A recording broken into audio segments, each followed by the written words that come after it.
what really happened with your host, Mike Rivero. You're listening to the Republic Broadcasting Network, where you'll find out what the Fukushima's going on. And aloha, America. Welcome to our show today. It is Thursday, December 27th, 2018. Sure happy it's Thursday. Sure happy it's Thursday. Sure happy it's Thursday.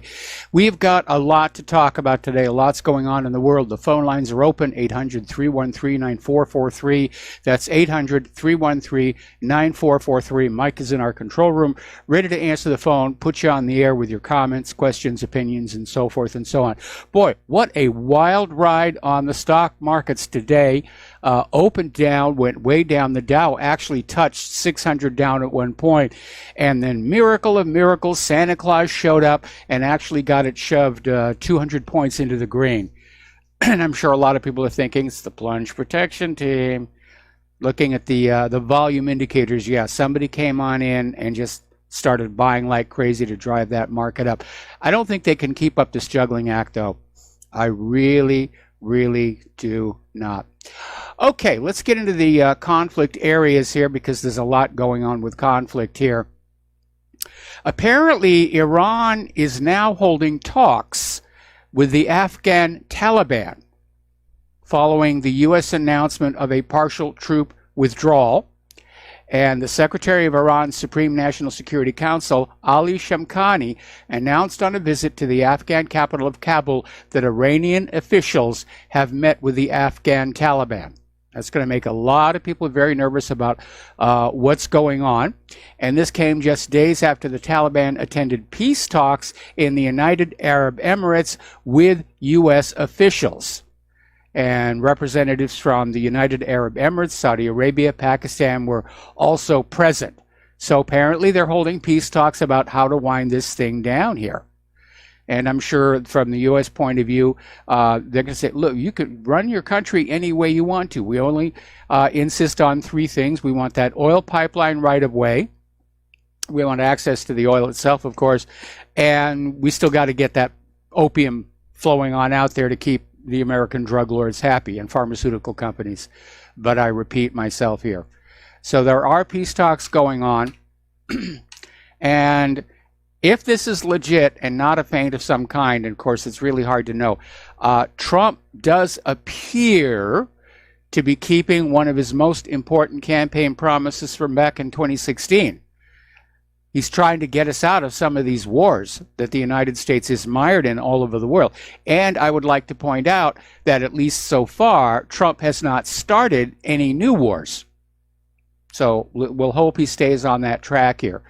Over in Syria, apparently the al-Qaeda-linked Wahid al-Mu'minin operations room conducted a hit-and-run attack on several positions of the Syrian Arab Army in northern Latakia. And according to pro-militant sources, over 20 Syrian Arab soldiers were killed. Now, another version of the events claims that the SSA repelled the attack in the villages of Nakshiba, Rusat al-Malik, and Ain el-Quatra, killing most of the attackers. So, apparently, large numbers of Syrian troops have been deployed near Manbij, where U.S. forces, as of last report, are still located. Now, here is where it gets interesting. The southeast Syrian rebels are ready to surrender after the U.S. pullout from Tanf base, and their commanders are in talks with the Syrian government to try and negotiate a safe passage to the north. And may work, may not. If they were trying to just leave the country, I think Assad would say, sure, you're going to be out here. But they could be going north to join with the Kurds in the northeast of Syria, which would lead Assad in a position to say, yeah, you've got safe passage, and then pull a highway of death on them, which is what the United States did to retreating Iraqi troops during the Iraq War. Bombed vehicles at the head and end of the convoy to lock everything in place and just torched everything. I think that qualifies as a war crime here. All right, the United Nations has been presented with evidence that the white helmets were not what the corporate media told us. They weren't humanitarian, they weren't rescuers, and the UN was presented with evidence about staged attacks, which we all know that's what they were doing, criminal activities, working with terrorists, apparently even organ theft, stealing from civilians, and all this other behavior. And of course, the corporate media, which sold us that image of the white helmets as being real, that they're the good guys. You know, you just follow them along and don't ever think they would do something like stage a false flag attack. Corporate media, of course, is ignoring the presentation to the United Nations because they don't want to have to turn around and say, okay, we were wrong about the white helmets, because then everybody else starts saying, well, what else have you been wrong about these many years, as it were. Now, as U.S. forces get ready to retreat from Syria or pull out from Syria, I'm not going to use the word retreat, I'll get the war hawks angry at me. Apparently, Turkish-backed fighters are preparing to take their place. And Turkey is apparently planning to invade in the course of this replacement and wants to get those Syrian Kurds and basically resolve that situation. Now, Russia has issued a warning to Turkey not to invade. So Russia is flexing its muscle, and we'll see just how crazy Erdogan is really going to turn on out. Down in Saudi Arabia, there's been a shakeup of the government. King Solomon ordered the reshuffle earlier today. He's appointed a new foreign minister. He's turning over other top posts. And this is all from the fallout over the killing of Saudi journalist Jamal Khashoggi. Foreign Minister Adel Al-Jubeir was demoted to Minister of State for Foreign Affairs and replaced by a veteran former Finance Minister Ibrahim Al-Assaf. This came about by royal decree. King Solomon also named Prince Abdullah bin Bandar, who's the son of Prince Bandar al-Saud, who was once the Saudi ambassador to Washington. He's the new head of the National Guard, and they're hiring additional security intelligence officials. Now, Al-Jubeir has previously said Khashoggi's killing was a tremendous mistake. Now, in an interview last October, he said that the Washington Post columnist's death was the result of a rogue operation and that the Saudi government will punish those who are responsible. Of course, our media and our government are saying, well, it had to be Crown Prince Mohammed bin Salman. It wouldn't have happened without there. That remains to be seen. But it turns out that apparently Khashoggi was acting as a foreign influence agent inside the United States at the Washington Post itself. And his agenda was to change U.S. policy against Saudi Arabia and in favor of the Muslim Brotherhood. And apparently they were working for Qatar. Now, the Washington Post actually admitted this in a pre-Christmas Saturday news dump, but alert people picked up on it, and it's gone viral all over the web.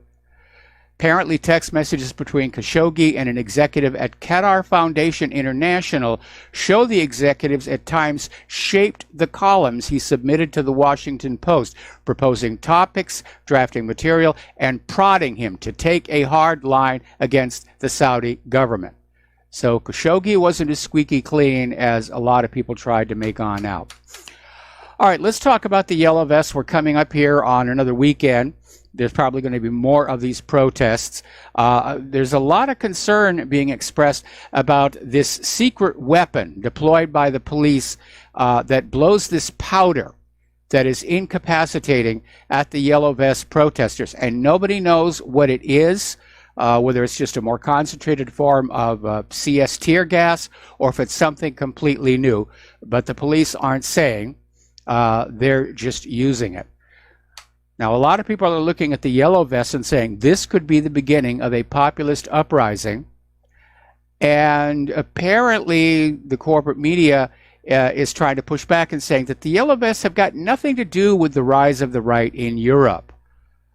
And this journalist and author Gilbert Mercier in a Sputnik interview, said that the Yellow Vest proposed citizens' initiative referendum may pave the way for the rise of a French Sixth Republic, where the people of France will finally be heard by their government. He's actually acknowledged we could be looking at the beginning of a real revolution, hopefully a non-violent one.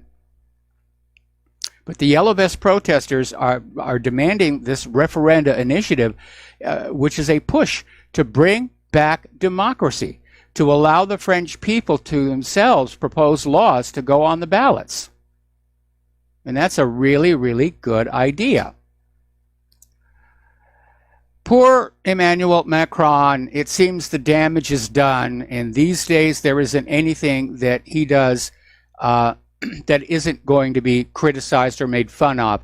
Apparently, during his pre-Christmas visit to Kosei Air Base near Chad's capital, Macron brought along champagne, foie gras, and chocolate to share a holiday meal with 1,300 troops. Now, setting aside the cruelty involved in making foie gras, that's a really nice thing for him to have done.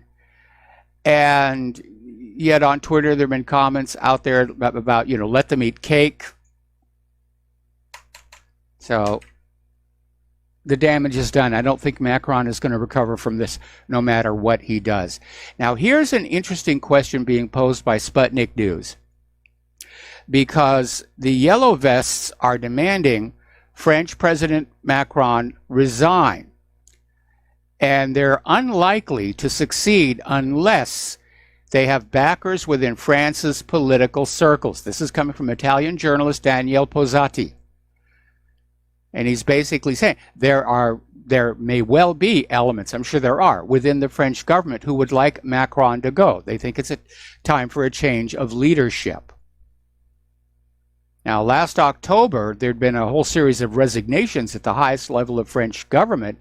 It had left Macron struggling to fill vacancies due to the reluctance of French senior politicians to associate their names with what they see as his doomed presidency. And this all happened before the Yellow Vests movement even started up. Okay. Getting on back down to Syria. Syria, of course, has strongly condemned Israel's recent missile strike near the capital as a blatant violation of a United Nations resolution, adding that Tel Aviv would not have been able to carry out such attacks without support from the United States. Normally, I would go along with that and say, yes, I agree. But at this point, looking at Netanyahu's situation, I think he's perfectly capable of just going off and acting unilaterally. So, Syria's foreign ministry has accused Israel of seeking to prolong the crisis in Syria, noting that such strikes are tantamount to what ISIS and other terrorist groups are doing in Syria. And Syria is once again petitioning the Security Council to fulfill its responsibilities to keep international peace. Good luck when it comes to Israel. Now, Syria is reporting that of all the missiles that Israel's F-16s fired into their country, 86% were successfully intercepted and destroyed before they reached their targets. And this is without the benefit of the Russian S-300 system, which is not quite online just yet here.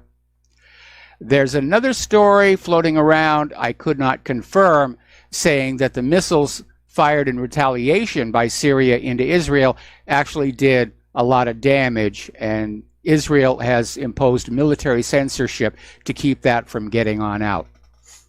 So truth indeed is the first casualty of war. Now, as you know, Israel, the Knesset has been dissolved. Netanyahu is calling for snap elections. They're going to be in April. And he's already out there trying to win back some of the popularity he's lost. And so he's basically given a gift to the settler movement, 2,200 new illegally constructed homes in the occupied West Bank. And the plans have already been approved earlier this week. And they're going to just start building on stolen land here. Now, last week, the Israeli government raided a law firm linked to Israel's Mossad intelligence agency to pressure a U.S.-based fundraising platform to ban BDS from using its services. So you can almost feel the panic. Now, over in the West Bank, the European Union's policing operation is being investigated for fraud. And apparently a few days before they were going to shut down for the Christmas break, an anti-fraud office called OLAF came on in and conducted a search, quizzed some staff, took various documents and electronic equipment away for further inspection. Now, the investigation has been unreported until now. This is not the first time the EU's policing operation has been under suspicion. 2 years ago, in December of 2016, the Union's diplomatic service opened a probe into claims of nepotism and harassment in the operations headquarters. It's like nothing's really working over there. Things are about to get tense in the Sea of Azov. As you know, Poroshenko has said they're going to send more warships through the Kerch Strait. They're not going to ask for permission. They're treating it as a freedom of navigation exercise and arbitrarily saying the Sea of Azov is international waters. And Poroshenko is calling on NATO to go along with them. Now, Russia has already dispatched a guided missile cruiser into the Sea of Azov to have some muscle. And now Moscow is calling on Ukraine and all of the Western partners to abandon this new plan to send naval warships through the Kerch Strait. Now, Maria Zakharova, who's the spokesperson for the Russian Foreign Ministry, called the possible passage a reckless initiative. She's got that one correct here. And Zakharova noted that the Western supervisors of Kiev, she knows who's really the boss, should come up with a way of reasoning with the ruling regime in Ukraine in order to make them abandon the steps that could lead to escalation in the region. And she finished by saying that apparently the utter failure of Kiev's last attempt to breach the Kerch Strait has not taught them a lesson. Alrighty, down in the South China Sea, apparently China has installed a new facility in the Paracel Islands of the South China Sea. Satellite images revealing Beijing's continuing quest for power in the disputed area.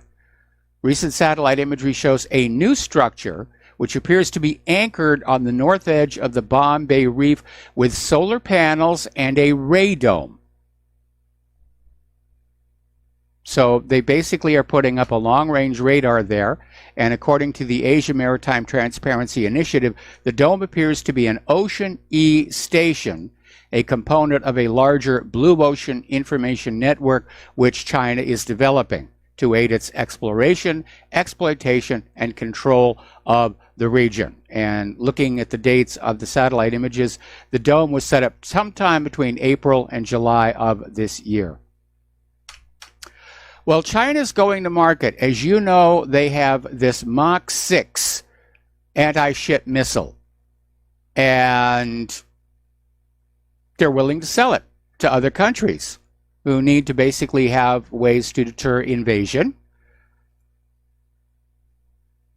And China is describing it as intended for rapid and precision strikes against medium-sized ships, naval task forces, and offshore facilities. And according to the Chinese, the CM-401, that's the hypersonic missiles designation, is fitted with a terminal radar guidance unit featuring a nose-mounted gimbaled antenna. Once launched, the missile flies along a ballistic trajectory, reaching near space altitude. The weapon has an average speed of Mach 4, and during the dive to terminal phase, a peak of Mach 6. All right, we're going to take a break for commercials, and we'll be right back. And aloha, America. Welcome back to our show here. We're talking about what's going on in the various conflict areas. Now, North and South Korea had a groundbreaking ceremony for a project to link their railway and road networks. They actually broke ground and they may actually move ahead with linking the railways and the roads. But until the sanctions are lifted, they can't be used. Unless the two Koreas simply announce we're reunified now, which would obsolete the U.S. agenda in North Korea, because now we'd be all one Korea. But clearly, Kim Jong-un and Moon Jae-in think putting the country back together again is a really good idea. And the United States, of course, does not want that to happen. Now, we're starting to hear the repercussions from the Pentagon's audit fiasco. And Patrick Shanahan, who's the current Deputy Secretary of Defense, said, yeah, it's only a few $1 trillion.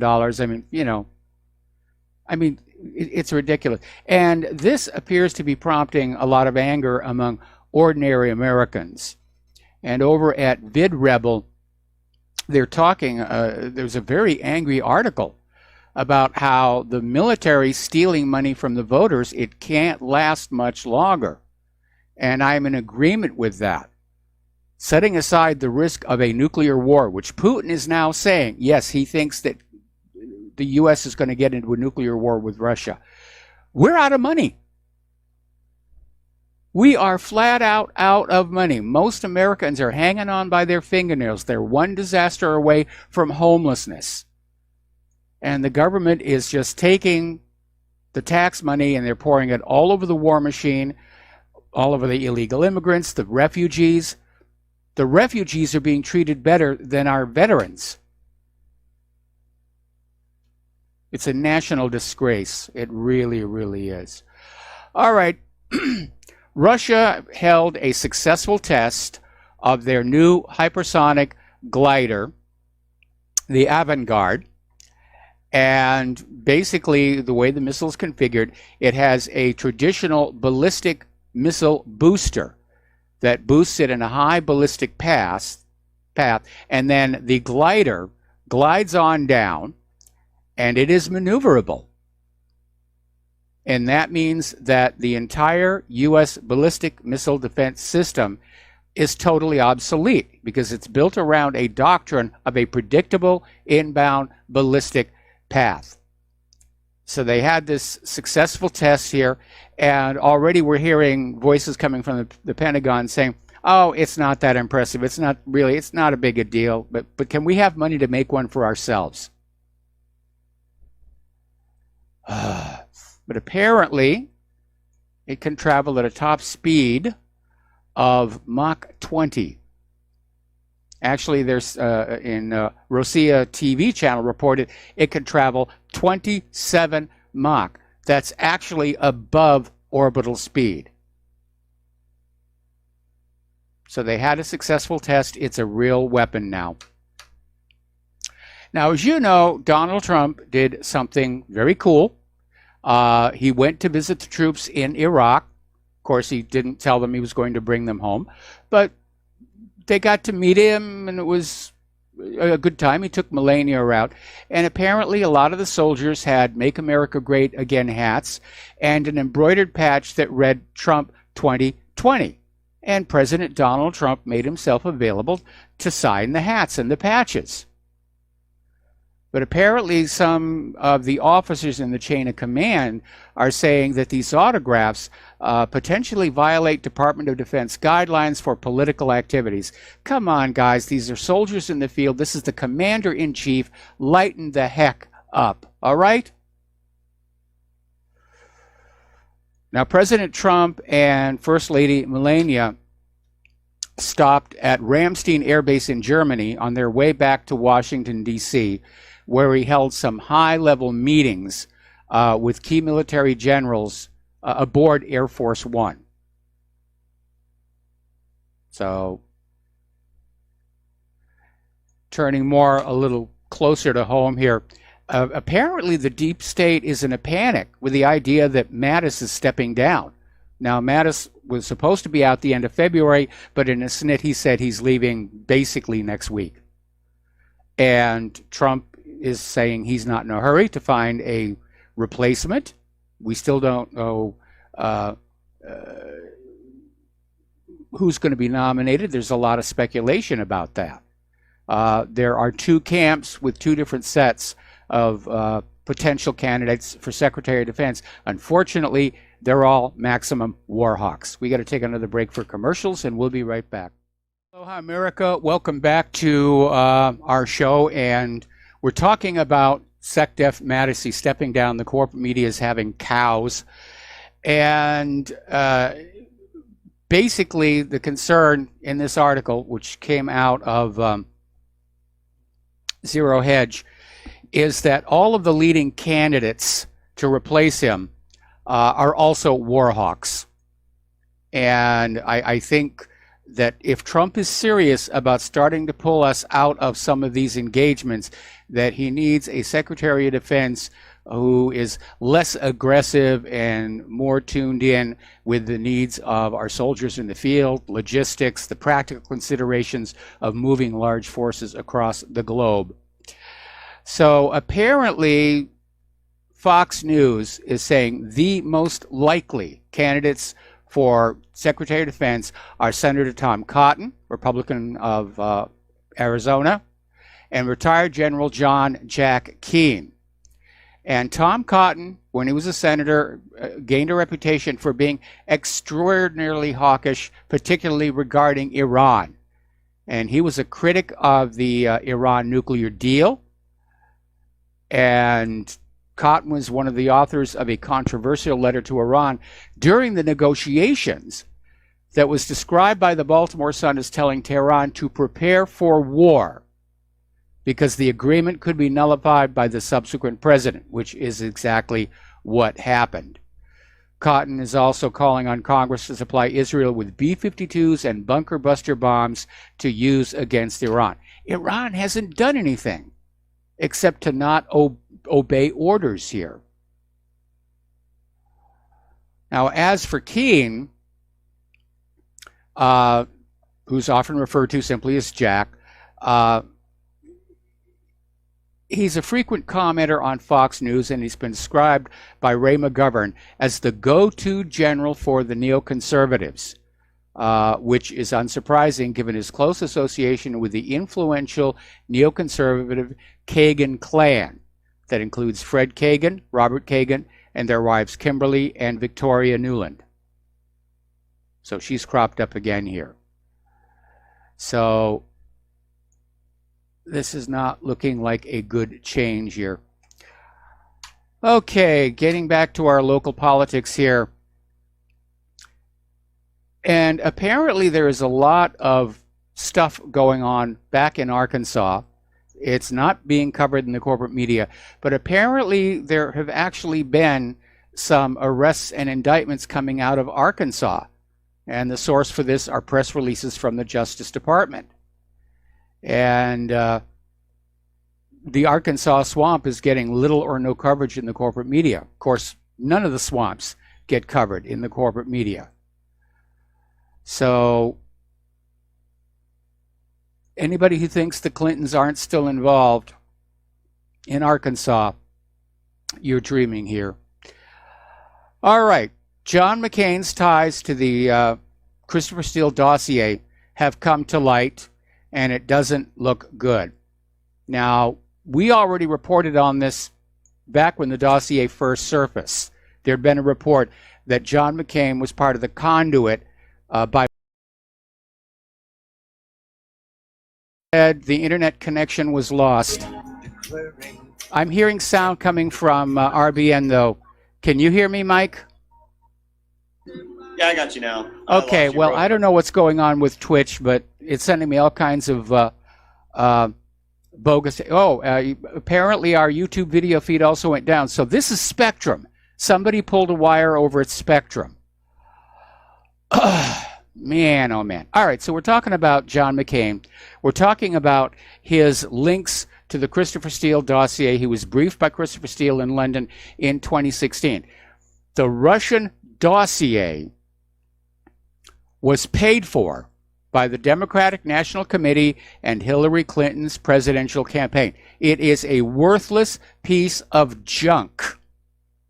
Nothing in it has been corroborated, especially that story about Trump and the two prostitutes doing terrible things to a bed in a hotel. But they used it as evidence to go before FISA to get warrants so they could spy on Trump volunteers and staff and make it look quasi-legal. Kramer then returned back to the U.S. and delivered the dossier to John McCain. McCain handed the dossier over to the FBI. So there's the chain of cover-up, as it were. Okay, Vanity Fair is reporting that Joe Biden is apparently upset that Obama is paying more attention to Beto O'Rourke than to him. Now, as you know, both Beto and Joe are considering runs in 2020, and Joe Biden, having been Obama's vice president, I think the expectation was that Obama would support him. But apparently, Biden is kind of upset about this. Now, a Biden spokesman said, no, that's absolutely not true. These are just rumors, and there's nothing going on here. And a lot of people are saying that Obama is simply unwilling to take sides so early after the way the road was cleared for Hillary in 2016, despite her unpopularity. And by the way, speaking of Hillary, right now, among all potential candidates for the Democratic nomination in 2020, Hillary Clinton is polling dead last. Please get the message, Hillary. We're tired of you. We are really tired of you. Now, here's a good one, speaking of Hillary Clinton. Good old Judicial Watch. Man, they are doing such good work over there. They're having to pry these documents out of the government with crowbars, even though these are supposed to be public records here. But Judicial Watch announced that it obtained more than 100 pages of previously classified secret documents from the Department of Defense and the Department of State, revealing that the Department of Defense almost immediately reported the attack on the U.S. consulate in Benghazi was committed by the Al-Qaeda and Muslim Brotherhood-linked brigades of the captive Omar Abdul Rahman. Now, remember when Hillary was telling everybody that it was just a mass uprising over an offensive YouTube video, which turned out to be an offensive YouTube trailer for which there was no video? And that's not the best part. The best part is that these documents that Judicial Watch obtained prove that Defense and State Department, basically the Obama administration, knew terrorists had planned the attack 10 days in advance. So, and they were just lying through their teeth about all of that. I think the real goal in Benghazi was the hub of the gun-running pipeline from Libya to Syria, where they were taking weapons out of Libya, sending them to Syria to arm ISIS and Al-Qaeda. And it was all supposed to be very hush-hush. Well, now it's pretty much an open secret. That's what was going on. The consulate in Benghazi was where the operation was being run out of, and I think the real purpose of the attack was to simply burn the place to the ground and get rid of all the evidence in one bonfire. And it is just a shame that 4 people had to get killed in this situation. A while back, we were talking about this billionaire, Reid Hoffman, who funded a group that set up a whole bunch of phony Russian social media accounts to try and sell the voters that the Russian government was supporting Alabama Republican Roy Moore in last year's Senate election against now Senator Doug Jones. And Hoffman is the co-founder of LinkedIn. He's one of Silicon Valley's top donors to the Democratic campaigns and PACs. He has now issued an apology over what the people he funded did to Roy Moore, because it's definitely dirty politics. There's no question it's dirty politics. Okay. Alrighty, and let's see what happens when I do that. Okay, yeah, all right. So he's apologized now. We're still dealing with technical issues here. All right. Senator Rand Paul has come out with his annual list of maddening government waste, which this year came in at $114 million. And some of the items that were on there was a $2.4 million daydreaming study, a scientific examination of the sex habits of quails on cocaine, and it is, what do you get from that for all the money? Well, in some cases, they're political payoffs to various scientists or laboratories that have supported a candidate, and you'll say, come up with something, we'll fund it, and that's your payoff here. All right, we're going to take a phone call now from Ulani in Maryland. Aloha, welcome to the show. What's on your mind? Yeah, Mike, I had a question. What do you think in a collapse with the government, what agency would you think they would consolidate, and what agency you think they would just get rid of, to try to manage their finances? And that's my question. You have a good day. Thank you. All right. Well, thanks an awful lot. As we've already noted, during the partial government shutdown, what gets shut down are the things the American people want, like museums, national parks, monuments, and we're already getting stories about, veterans who were going to pay their respects at a war memorial, and it's now behind barricades, and they were told to just turn around and go home. So the parts that remain open are, of course, those parts of the government involved in keeping an eye on us and regulating us and making sure that we're all moving in the right direction, like good little slaves here. All right, so let's talk about the economic news now. As I mentioned at the top of the show, it was a wild ride on the stock markets today. It opened about 200 down on the Dow, went down to just about 600, and then very obviously somebody came in to intervene at the end, and they just jammed it right back up to 200 in the green. So that's got to be making people very, very nervous. I know a lot of people were hoping that yesterday's 1,000-point gain was the beginning of a new trend, and we can ride it to the top, and we're all going to be rich. Well, it turns out that apparently what triggered yesterday's record-setting rise is that a lot of investors, a lot of governments and corporations were buying stock to basically put into their pension portfolios to make them look good for the end of the year audits. Now that's a one-time thing, and it was an estimated $64 billion in purchases. But that's not going to happen again. And despite the PPT's best efforts, I think investors are spooked and they are rattled. We got to take another break for commercials. We'll be right back. And aloha, America. Welcome back to our show. And Claire says that her internet also went out. And so, yeah, there was a problem out here with somebody at Spectrum yanking out a cable, plugging it back in. And I know they got to do maintenance and replacement of parts and everything. And there is, unfortunately, no way to arrange that they not disturb our net connection during showtime. So it's just one of those things that happens. And apparently they're also having internet issues over at CenturyLink. They're apparently having a nationwide outage correlating to the blip. Now, it may just be the poor quality computers, software, and equipment and service that we've all come to know and love. But don't forget, there was all this talk about that a cyber attack on our country would be treated as an act of war. And we're coming up here on the New Year's weekend, and everybody's looking to go to war. They're just desperate to find some way to blame it on the other guy. You know, oh my goodness, they cut off our music videos. That's war. We're going to go to war for that one here.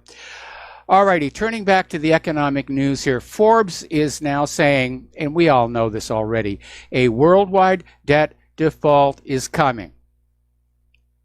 and it has to. Now, the U.S. government on-budget deficit was $100.5 billion in October. It was $63 billion in the same month a year earlier. So you can see how it's just going up and going up and going up.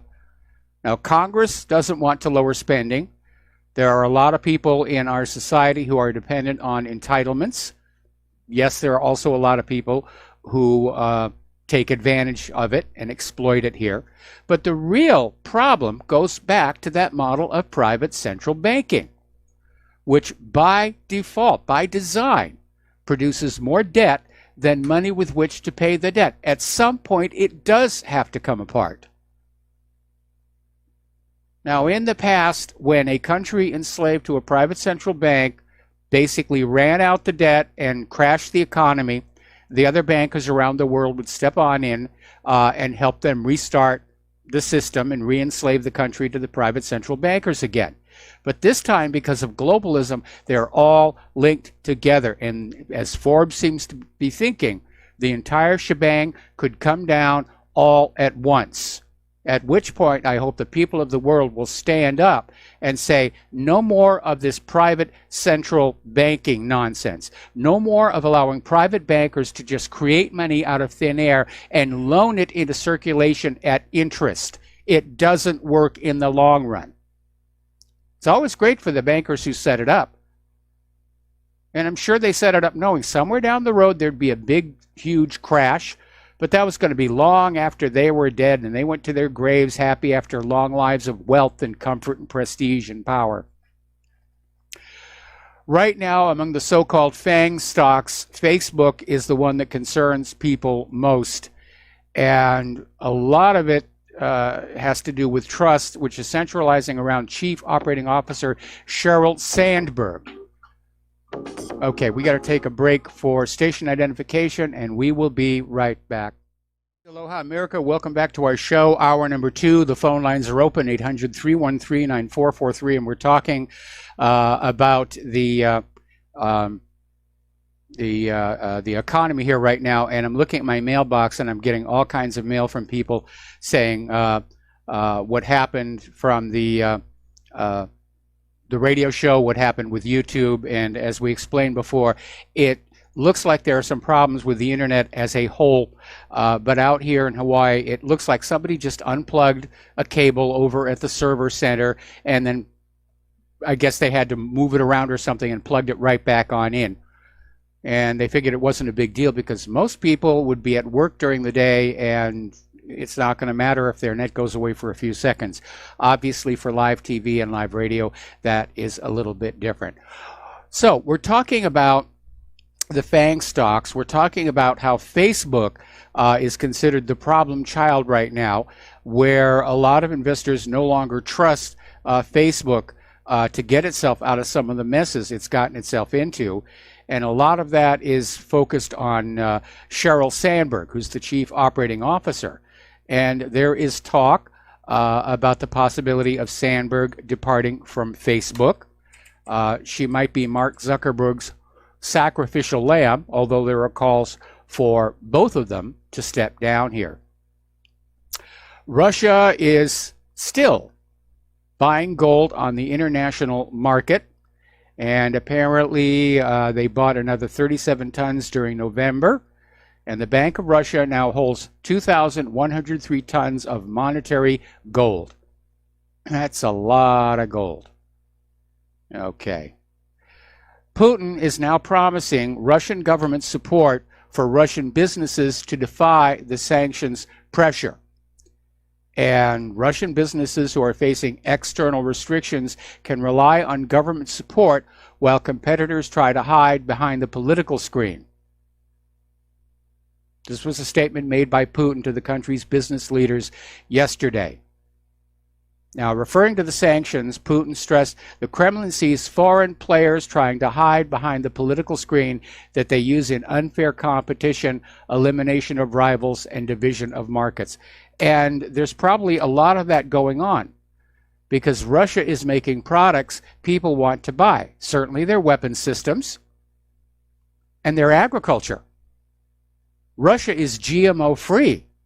and as global awareness continues to grow about the dangers of GMO crops and produce, and especially of glyphosate, I can imagine there's a lot of people around the world who want to go to Russia to buy products like durum wheat. We talked about that yesterday. And I'm sure that food producers in the West are saying, find some way to shut it off. We can't compete with GMO food. You know, we have to find some way to force our GMO food and glyphosate onto the world market.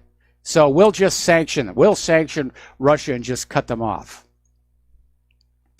Now, Iran is planning to sell 3 million barrels of crude oil to private companies in the third round of sales aimed at bypassing the U.S. sanctions. And the license required has been procured from the three branches of power for 3 million barrels of oil to be sold on Iran's energy bourse. 100% in rials, no dollars allowed. He is saying other foreign currencies are also possible. If you don't want to pay in the rial, other currencies can be used, but the dollar is definitely not welcome here. Over in Kenya, in Mombasa, they have a port, and apparently China may soon be acquiring control of that. Apparently, there's a huge unpaid loan that China issued through the Exim Bank of China to the Kenya Railways Corporation. And it looks like the Kenya Railways Corporation is probably going to default. And apparently the government of Kenya waived sovereign immunity on the Kenya Port's assets on signing the agreement with China, thus exposing Kenya Port's authority to foreclosure. So China may have yet another facility in Africa. And that, of course, is something that the United States definitely doesn't want. Remember, we reported yesterday where Bolton is over there in Africa saying, you pick one or the other. It's the United States or China. You can't have both. But I can see why the Africans would be looking at China. China builds things. China's investing in Africa. All the U.S. is doing is dropping bombs here. Now, getting on back to Africa, they're about to become the world's largest free trade zone. And apparently South Africa and Togo's parliaments have ratified the agreement establishing the African Continental Free Trade Area. The total number of countries on this deal has grown to 49. And once the agreement comes into effect, it will create a tariff-free continent covering a single market of 1.2 billion people in 55 nations with a combined gross domestic product of about $3 trillion. Now, I hope Africa is being careful because the EU was sold to the nations of Europe by saying it was going to be a free trade, free travel area. And look at what the EU has morphed into. We're going to do a shout out now to our on-air affiliates who are just now rejoining our network.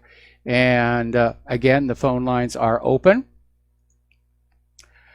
Down in Venezuela, once they were considered the wealthiest country in Latin America. And they have just fallen on very, very hard times.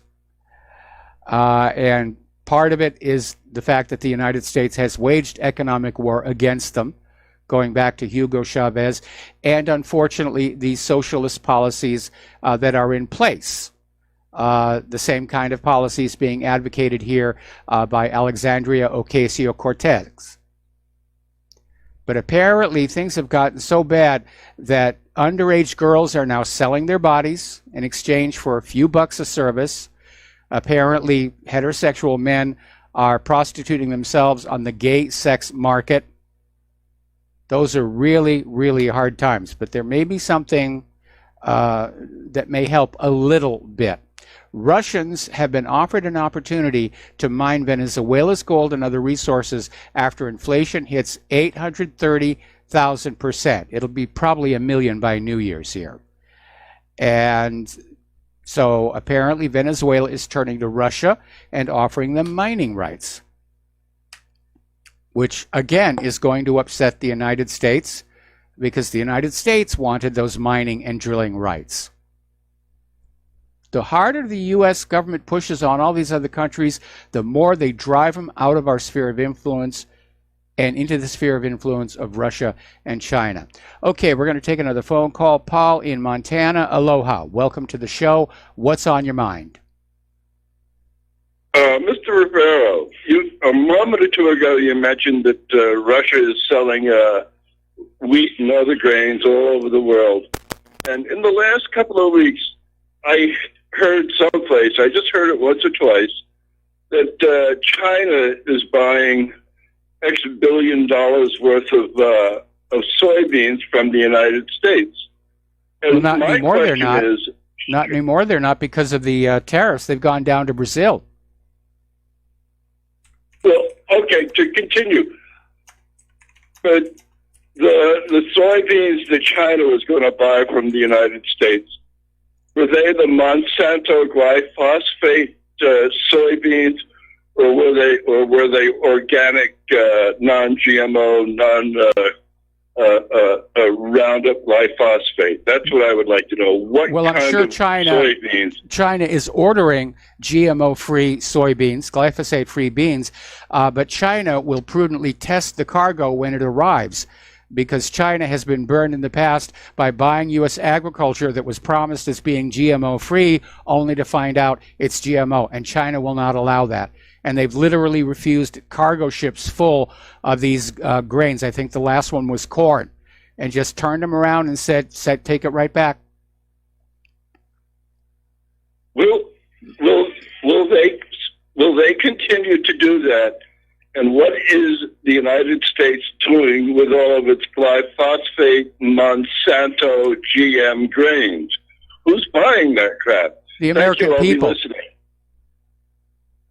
That's why they outlawed GMO labeling in this country. If they can't sell them overseas, they're going to sell them to the American people, and you are not allowed to know you are eating that stuff.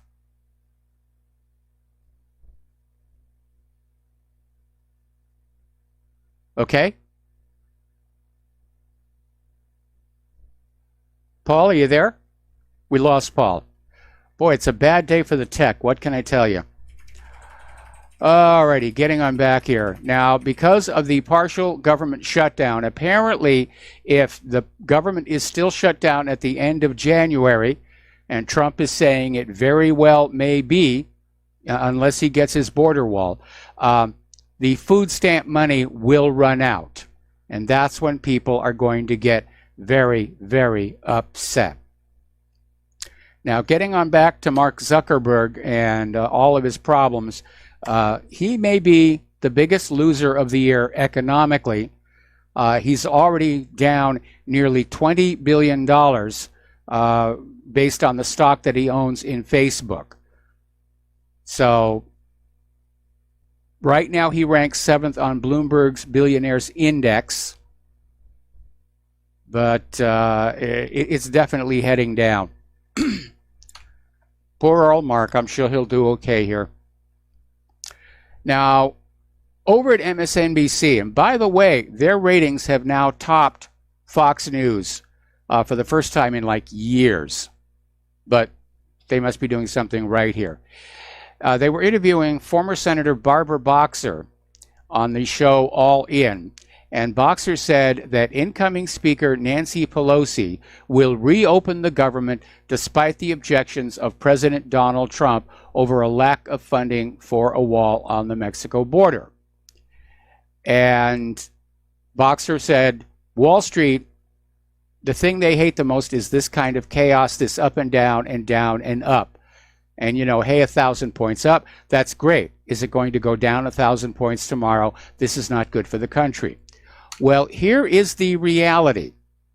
That spending bill, after it is voted on by the House and the Senate, has to go to Donald Trump's desk, where he has to sign it, or it's basically dead. He can veto it, and just send it back and say, I want the wall money in there.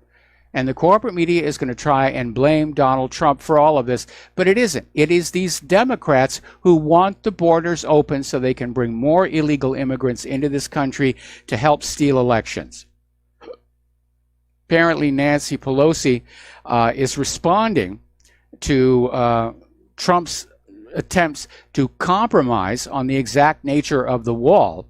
And originally it was going to be this huge solid concrete. Now it's down to these steel posts, looks like a giant picket fence.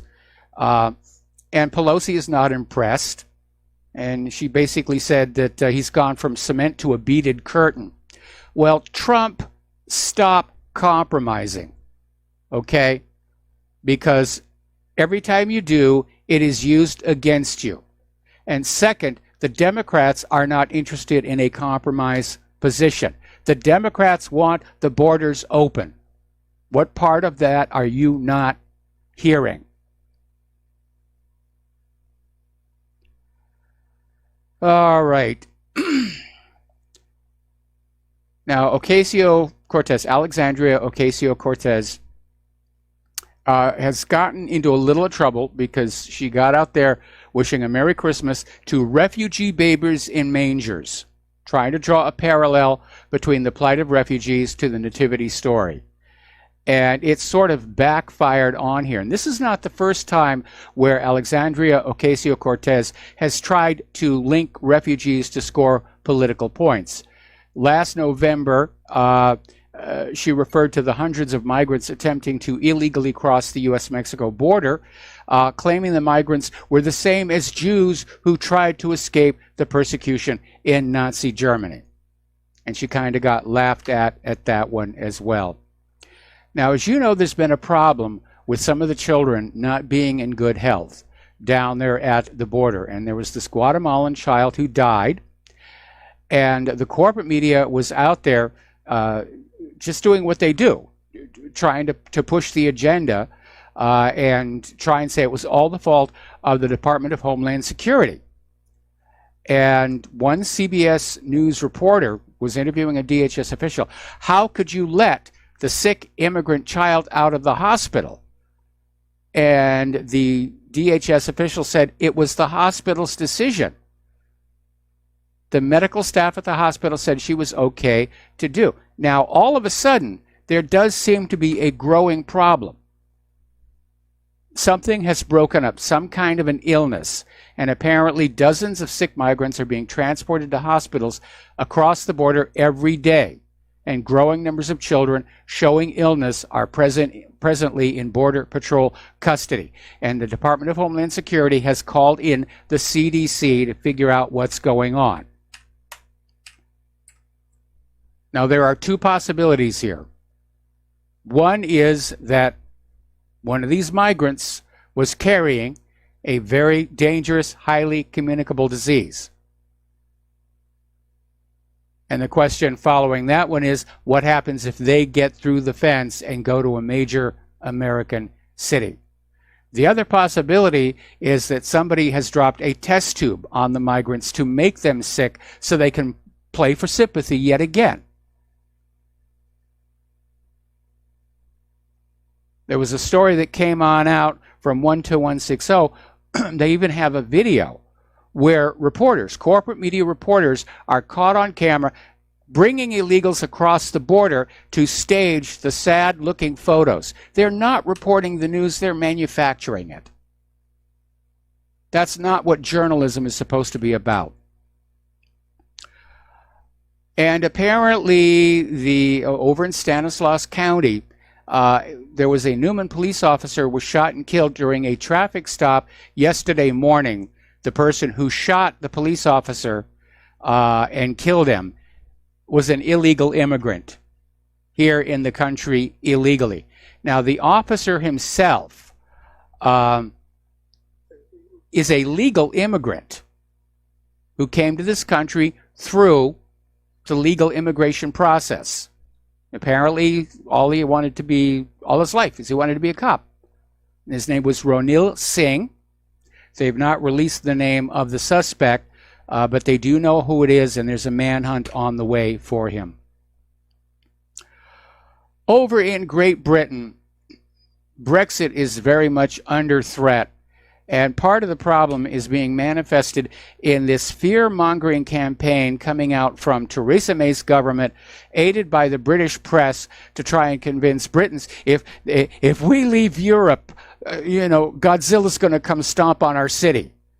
And it is a fear-mongering campaign, because one of the best ways to control people without resorting to violence is to keep them in a permanent state of fear. It reminds me of the movie V for Vendetta and that speech by the Chancellor toward the very end, where he says, "I want them to remember why they need us." That's how control is met. But the British people are standing firm. They voted to leave the confines of the EU and all of its institutions. The people have voted. The will of the people is known. Unfortunately, the Westminster parliamentarians are acting in their own interest. And if Brexit is blocked or somehow destroyed, I would not be surprised if there was mass rioting in the streets of Great Britain. Now, Tim Martin is out there saying that former Foreign Secretary Boris Johnson is the only candidate who can deliver Brexit for the country. And he's basically saying that, Boris Johnson needs to be prepped to step on in when Prime Minister Theresa May, who he describes as a loser, finally leaves office. Over in Sweden, they're preparing for a very tumultuous year. Apparently, the mainstream political parties are now shunning all populists. We got to take a break for commercials, and we'll be right back. And aloha, America. Welcome back to our show here. Now, over in Hungary, Prime Minister Viktor Orban is still stirring the pot. And apparently, in an interview published in the Daily Magyar Irak earlier this week, came on out and said, "We do not want a mixed population, and therefore we are protecting our borders and oppose migration." Now, of course, all of the open borders people are going to start screaming, "Racist, he's a racist, of course you want a mixed population." Why don't you tell that to all those people who have been robbed and raped, or worse, beheaded? This idea of merging all the people of the world into one population, it is not working out. Over in Germany, their federal Supreme Court has made a new ruling on a child marriage case, which is probably going to have serious implications on the way child marriages conducted legally overseas are treated in Germany. And apparently it derives from a case of a Syrian man who was separated from his underage wife when the pair arrived in Germany as asylum seekers back in 2015. Now, the pair were married back in February of 2015 while the man was age 21 and the girl aged only 14, and under a procedure that was done under Sharia law in Syria, but is considered invalid by German authorities where the marriage age was 16 at the time.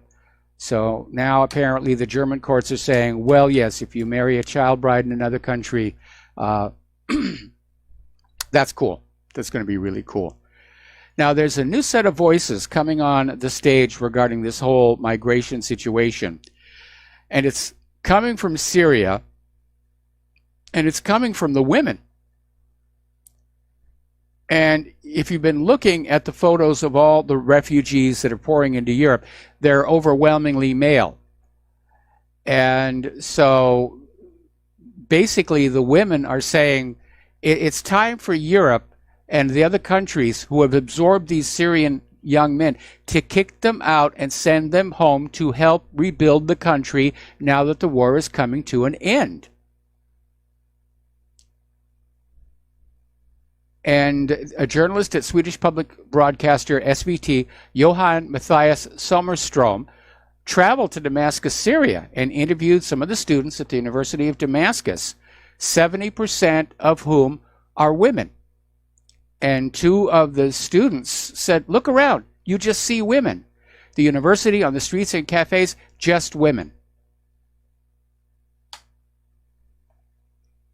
So the Syrian men have basically abandoned their country. They've abandoned their women folk. They want to live in Europe. They don't want to go, apparently don't want to go back and rebuild their country. And I can understand it's going to be a lot of work. 7 years of war has really wrecked the place. But if you are at all loyal to your home country, that's the proper thing to do. Okay, once again, the PC crowd, the leftists are out there. Queen Elizabeth II had her annual Christmas Day TV message, and in the background is a gold piano. And apparently this leftist newspaper just went ballistic, saying, oh, talk about the excess of the wealthy, and my goodness, a gold piano here, and just think how many poor people we could feed with that. Well, I got a newsflash for you. It's not gold. It's gold leaf over wood. There's maybe 1/4 of an ounce of gold that was used in that.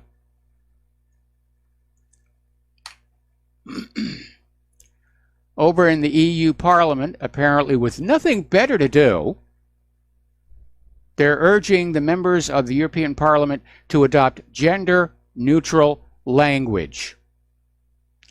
And apparently, under the new guidelines, European lawmakers will be strongly encouraged to say chair instead of chairman, artificial instead of man-made, and humanity instead of mankind.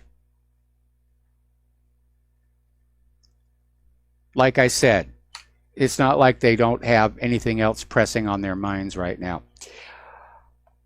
Okay, Klaus Relotius, former reporter for Der Spiegel, and he was busted for inventing facts and interviews in his stories for years. He's left Der Spiegel, and his hot water just went to boil. He's now been accused of embezzling money allegedly meant for Syrian orphans in Turkey.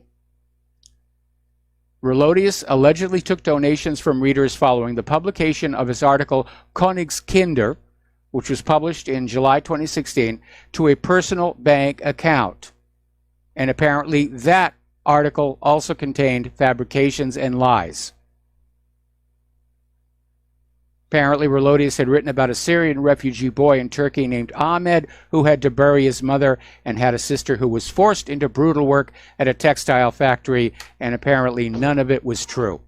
All right, we're going to take another break for commercials, and we'll be right back after these few words. Aloha, America. Welcome back to our show here. We're going to go to the phones to Dustin in New Jersey. Aloha, Dustin. Welcome to the show. What's on your mind? Mike, how you doing? You had a caller talking about, like, soybeans, where are they all going? Well, not only are the American people eating it, but they're kind of, like, stockpiled in grain silos. They're not going anywhere. Well, I mean, I'm sure a lot of farmers are hoping that some of these tariffs are going to relax and they can sell them to somebody who's still willing to buy GMO grains, which I imagine probably a lot of the third world, if they sell them at a low enough price, they'll gladly take them in. Well, did that farm bill ever go through? Yeah, the farm bill went on through, $880 billion. But right now that's on hold. And again, if the government is still partially shut down by the end of January, the food stamp money will run out. I don't know if the farm subsidy checks are going to stop as well. But yeah, apparently it's a bit of a mess over there. Because, China buys a lot of soybeans. There's going to be a lot of farm bills then. Well, China has switched to Brazil as their main supplier because of the tariff issue, because of Trump's tariff war. Yeah, I know, but what I'm saying is they're going to have to keep doing farm bills for the farmers because they'll never be able to match those soybeans that China's getting from Brazil. You know what I mean? Yes. Like, who else is going to buy them? And Mike, remember, there was also, weren't we stockpiling cheese also because of the Canada thing? Whatever happened to that? Oh, remember? that was back during, if we're both thinking about the same incident, that was back during when Reagan was in office. And the cheese piled up so much, they just started giving it away. was called the Reagan cheese. Everybody got mailed a block of cheese, and I remember we got one. It was darn good cheese, too. And Mike, on Kenya, you mentioned that with the port. Now, that's a great opportunity because China now can, I know they are working on Kenya's infrastructure also. Yes. They can expand that infrastructure. Because remember, South Africa is part of the BRICS, right? And that's part of the Belt and the Road also? Run that one by me again. I mean, South Africa was part of BRICS. If they're going to do that, hopefully not the EU thing, but have like a free trade zone. That, well, China will benefit, from that, right? Yeah, I imagine that they would. And but I don't know that South Africa is part of the BRICS nations. But the story was that Africa is now turning itself into a free trade zone, where products leaving one country and going into another, there are no tariffs, and so everybody's just going to be trading again, free trade, and it creates a climate in which the best product at the best price is going to sell. And the whole point of all these tariffs and subsidies and the rest of it is that the United States doesn't have the best products at the best price anymore. And my last comment on that, what's her name? Cortez from New York? Yes. Otasia Cortez. But mentioned about baby Jesus being at the border. Isn't that amazing to say something like that, considering all these people are for abortion, right? I mean, yeah, it really is rather amazing to see how they're just so concerned about all these little tiny children, and yet they applaud Planned Parenthood for just dropping them unborn babies into the blenders here. And but again, when you get to liberalism, it does not have an internal philosophy that is self-consistent. It's always ad hoc. What they want at the moment is what they want. And I wonder if anybody from Washington sent any aid to the children of Syria for the Christmas and the New Year's. Not a bit. I doubt it. Not a bit. Thanks, Mike. All right, thanks an awful lot. We're going to let you go. Phone lines are now open again. This is a funny little story. Over in the small German town of Zettel, the police got a phone call from what turned out to be a 9-year-old German boy who apparently got up Christmas morning and saw that the presents left for him by Santa were not even close to anything he'd wanted. And so he basically called the police to bring in Santa and find out what the heck is going on. So anyway, speaking of Christmas and the police getting greedy, this has become acceptable behavior to simply confiscate people's property just because you want it.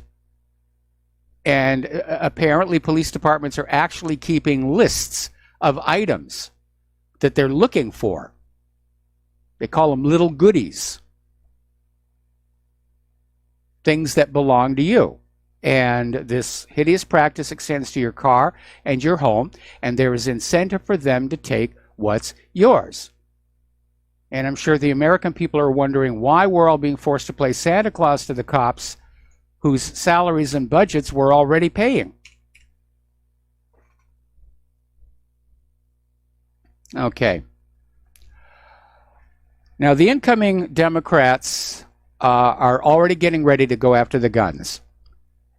And they've already drafted a bill that will criminalize private gun sales. As a free American, you will no longer be able to sell your own property without the government's permission, unless you want to be labeled as a criminal. Now, this bill will not prevent mass shootings. There was actually a government study conducted that actually showed that the vast majority of gun owners regulate themselves. And apparently these Democrats demanded this study into the sale of guns online. They spent 2 years attempting to buy guns illegally on the dark web. They did not succeed a single time. Now, a lot of states already have laws saying that you cannot privately sell your guns. I remember many years ago in California, you could sell your own gun, and it was up to the purchaser to go and register it if necessary. I remember when we lived in Washington State, and this was admittedly a long time ago as well, same thing. I remember actually seeing handguns for sale at a garage sale. But it's very, very different. Here in Hawaii, you have to actually take your gun to a gun dealer and have him run all of the background checks on the potential buyer. And when that comes back, the gun dealer then delivers the gun to your buyer, at which point hopefully you get your money. But it's just another way of tracking guns and gun owners. And it's not going to stop the mass shootings, because half of them are caused by these psychological drugs, and the other half are being set up and staged to push the gun grab agenda.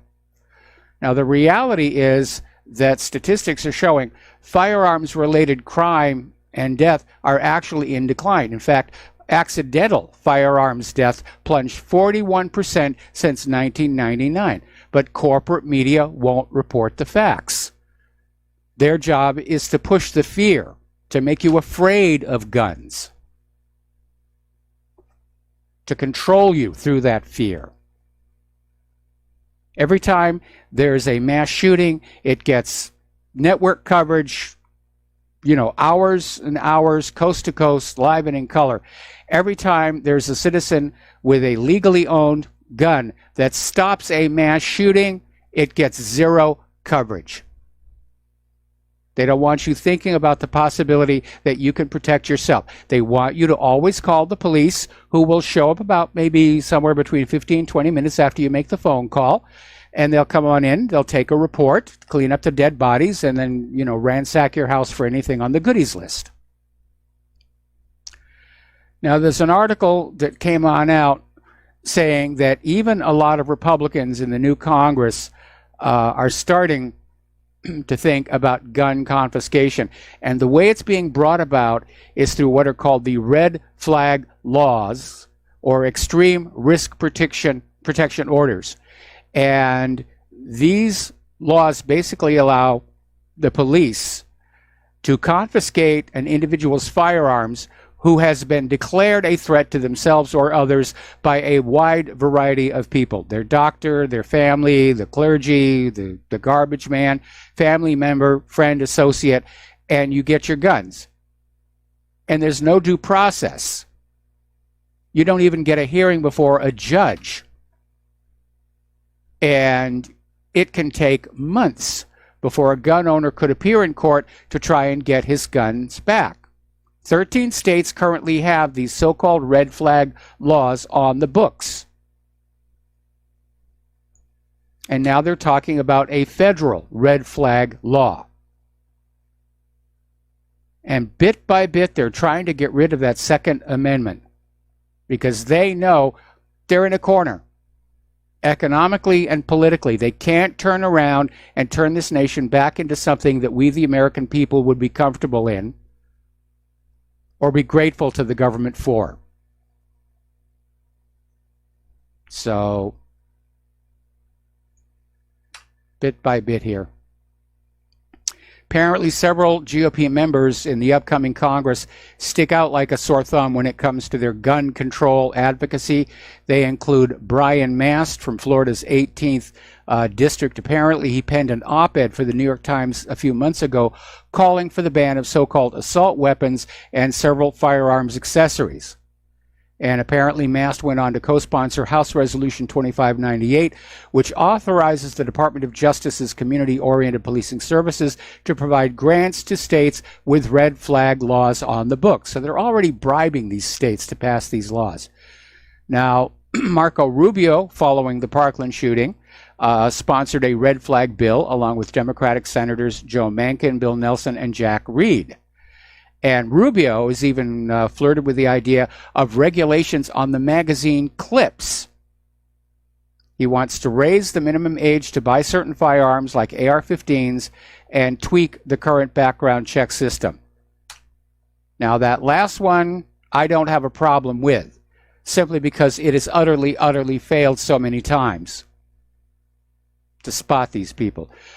Rick Scott, former governor of Florida and now the U.S. Senator, and despite his ostensible anti-gun control rhetoric, Scott signed Senate Bill 7026, Florida's most expansive gun control measure in recent history, which included red flag provisions, raises the age to buy a firearm to 21, and imposes a 3-day waiting period for all firearms purchases.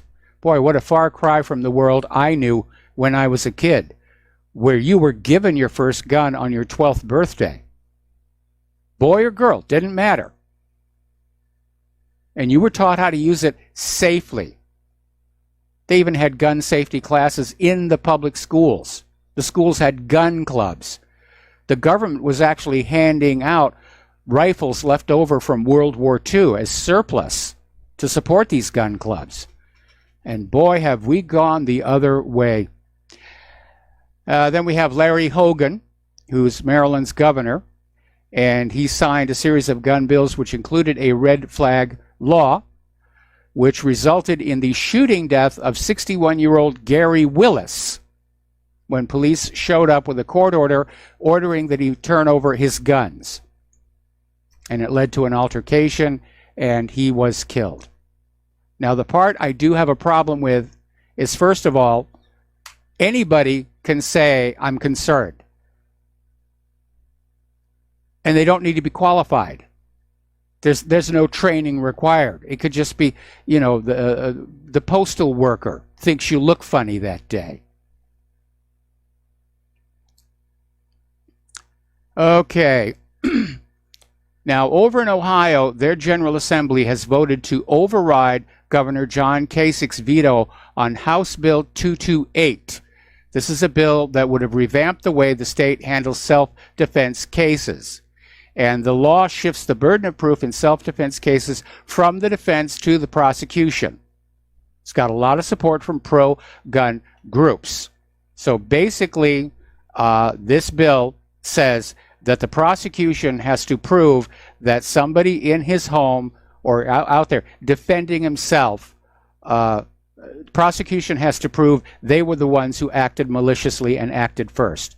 This bill, John Kasich wanted it gone. He wanted to keep the advantage where the burden of proof is on the defense, to prove that they did act in self-defense. And apparently he's also pushing the red flag law here. All right, here's a bizarre story. The Anheuser-Busch Company, which is the maker of Budweiser, they're now partnering with a medical cannabis company, Tilray, in a $100 million deal to research cannabis-infused drinks for the Canadian market. And Anheuser-Busch and Tilray each said they would invest $50 million in the project to study non-alcoholic drinks containing a cannabidiol, or CBD, which some claim has calming and healing effects, and tetrahydrocannabinol, or THC. That's the psychoactive compound. So they're basically going to sell you marijuana beer. Must be good to live in Canada. All right, turning to the natural news. Saturday night, they had a tsunami hit the Sunda Strait. Over 280 people are dead, hundreds more injured. And there was no warning because the Indonesian tsunami warning system listens for earthquakes. And what apparently happened is Anak Krakatau is in eruption, and apparently a large portion of the side of the volcano cone just slid into the ocean and created this tsunami. And apparently they do not have a warning buoy system, or it would have picked that up, or they had one and it's been allowed to basically rot away. All right, we got to take a break here for another commercial break, and we'll be right back. And aloha, America. Welcome back to our show. And one of our alert listeners has corrected me, as a matter of fact, that South Africa is included in the BRICS nations. In fact, it is the S in BRICS. So we're talking about this tsunami that hit Indonesia. No warning, was caused by part of the volcano Anak Krakatau literally sliding into the ocean. And it is a real risk, especially with stratovolcanoes, which have very steep sides.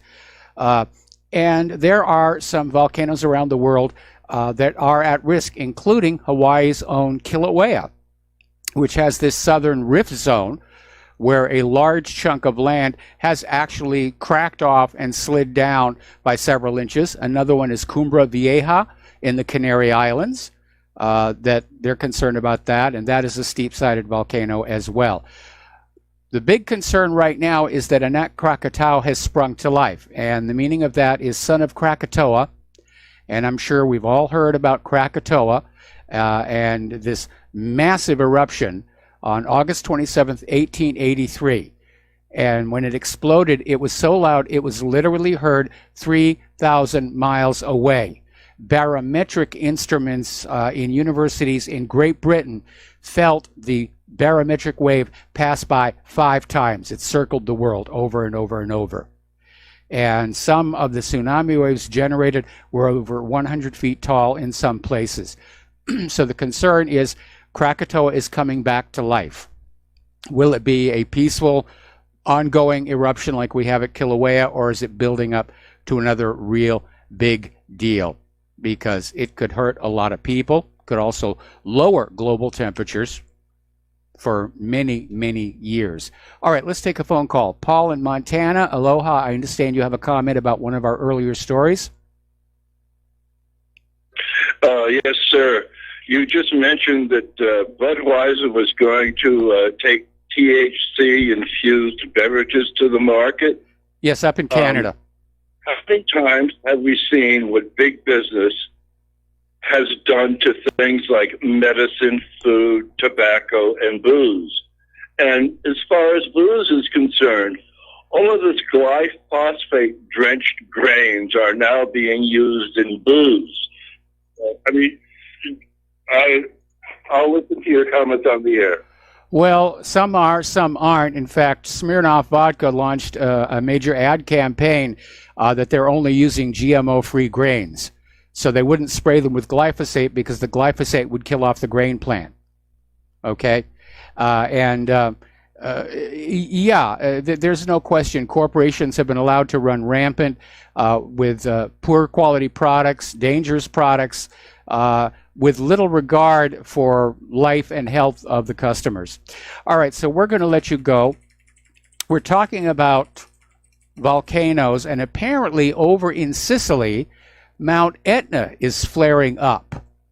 And it's the first flank eruption in more than 10 years, and they had to raise the aviation color code to red, which means airplanes need to stay away.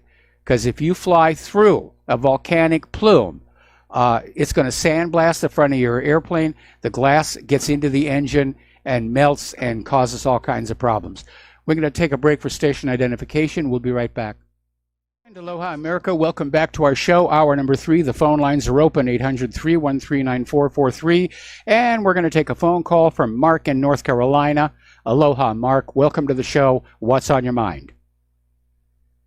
Yeah, Mike, we were talking before about, police abuse, like confiscating people's property, and of course, the possibility of gun confiscation. That would be, you want a civil war. That's probably the quickest way a civil war is going to be triggered up. If they come after the guns. Now, I just want to say something about the police. Okay, obviously you know about Waco, and I remember we talked about it before, and you said you thought you heard something about that before. ATF officers that were killed had worked for the Secret Service, and they were covering something up or something like that. But I've looked into Waco. I've looked at the documentaries about it, read about it, looked at the movie and the documentaries, and from what I remember what happened. Plain and simple, the ATF was prepared. They had over 100 agents, heavily armed. I mean, they were going to take that place and they were going to bring some smoke. They did not expect that they were going to be met with that kind of resistance. As soon as that resistance started, and a few of their officers started getting blown away, they ran like a bunch of chickens. I mean, like a bunch of, like a hound with his tail between their legs. They were actually crying. I saw, an interview with the sheriff at the time, not just on the documentary called something about. ATF was in serious political trouble. They had, of course, not been created with police powers, but they'd been given them recently, and so they started going on out and acting like a police force, and there had been several unfortunate incidents of the BATF kicking down the wrong doors and shooting and killing innocent homeowners. And so there was a lot of talk in Washington, D.C. about rescinding the BATF's police powers and requiring the BATF to basically work with local police enforcement whenever they had to engage in a mission. Well, the BATF did not want to give up their power. So they figured they needed some good press. And so they decided, we're going to go on over to this church compound. And we know they've got a lot of guns there because the way they fund their little communal lifestyle is they buy and sell guns. They'll buy broken guns, repair them. They take them out to gun shows and sell them, which, being Texas, it was all perfectly legal and above board. David Koresh was known to all the local law enforcement. He was friends with everybody. Only the week before Waco had happened, they'd all gone shooting together. And Koresh brought some guns, the cops brought the ammo, and they had a really good Texas time. But the BATF said, we're going to take these people down. We're going to have a real big news story about this dangerous gun-loving cult that was brought to heel by the BATF. And they actually brought along a bunch of reporters with them to make sure they had good media coverage, one of whom was friends with David Koresh.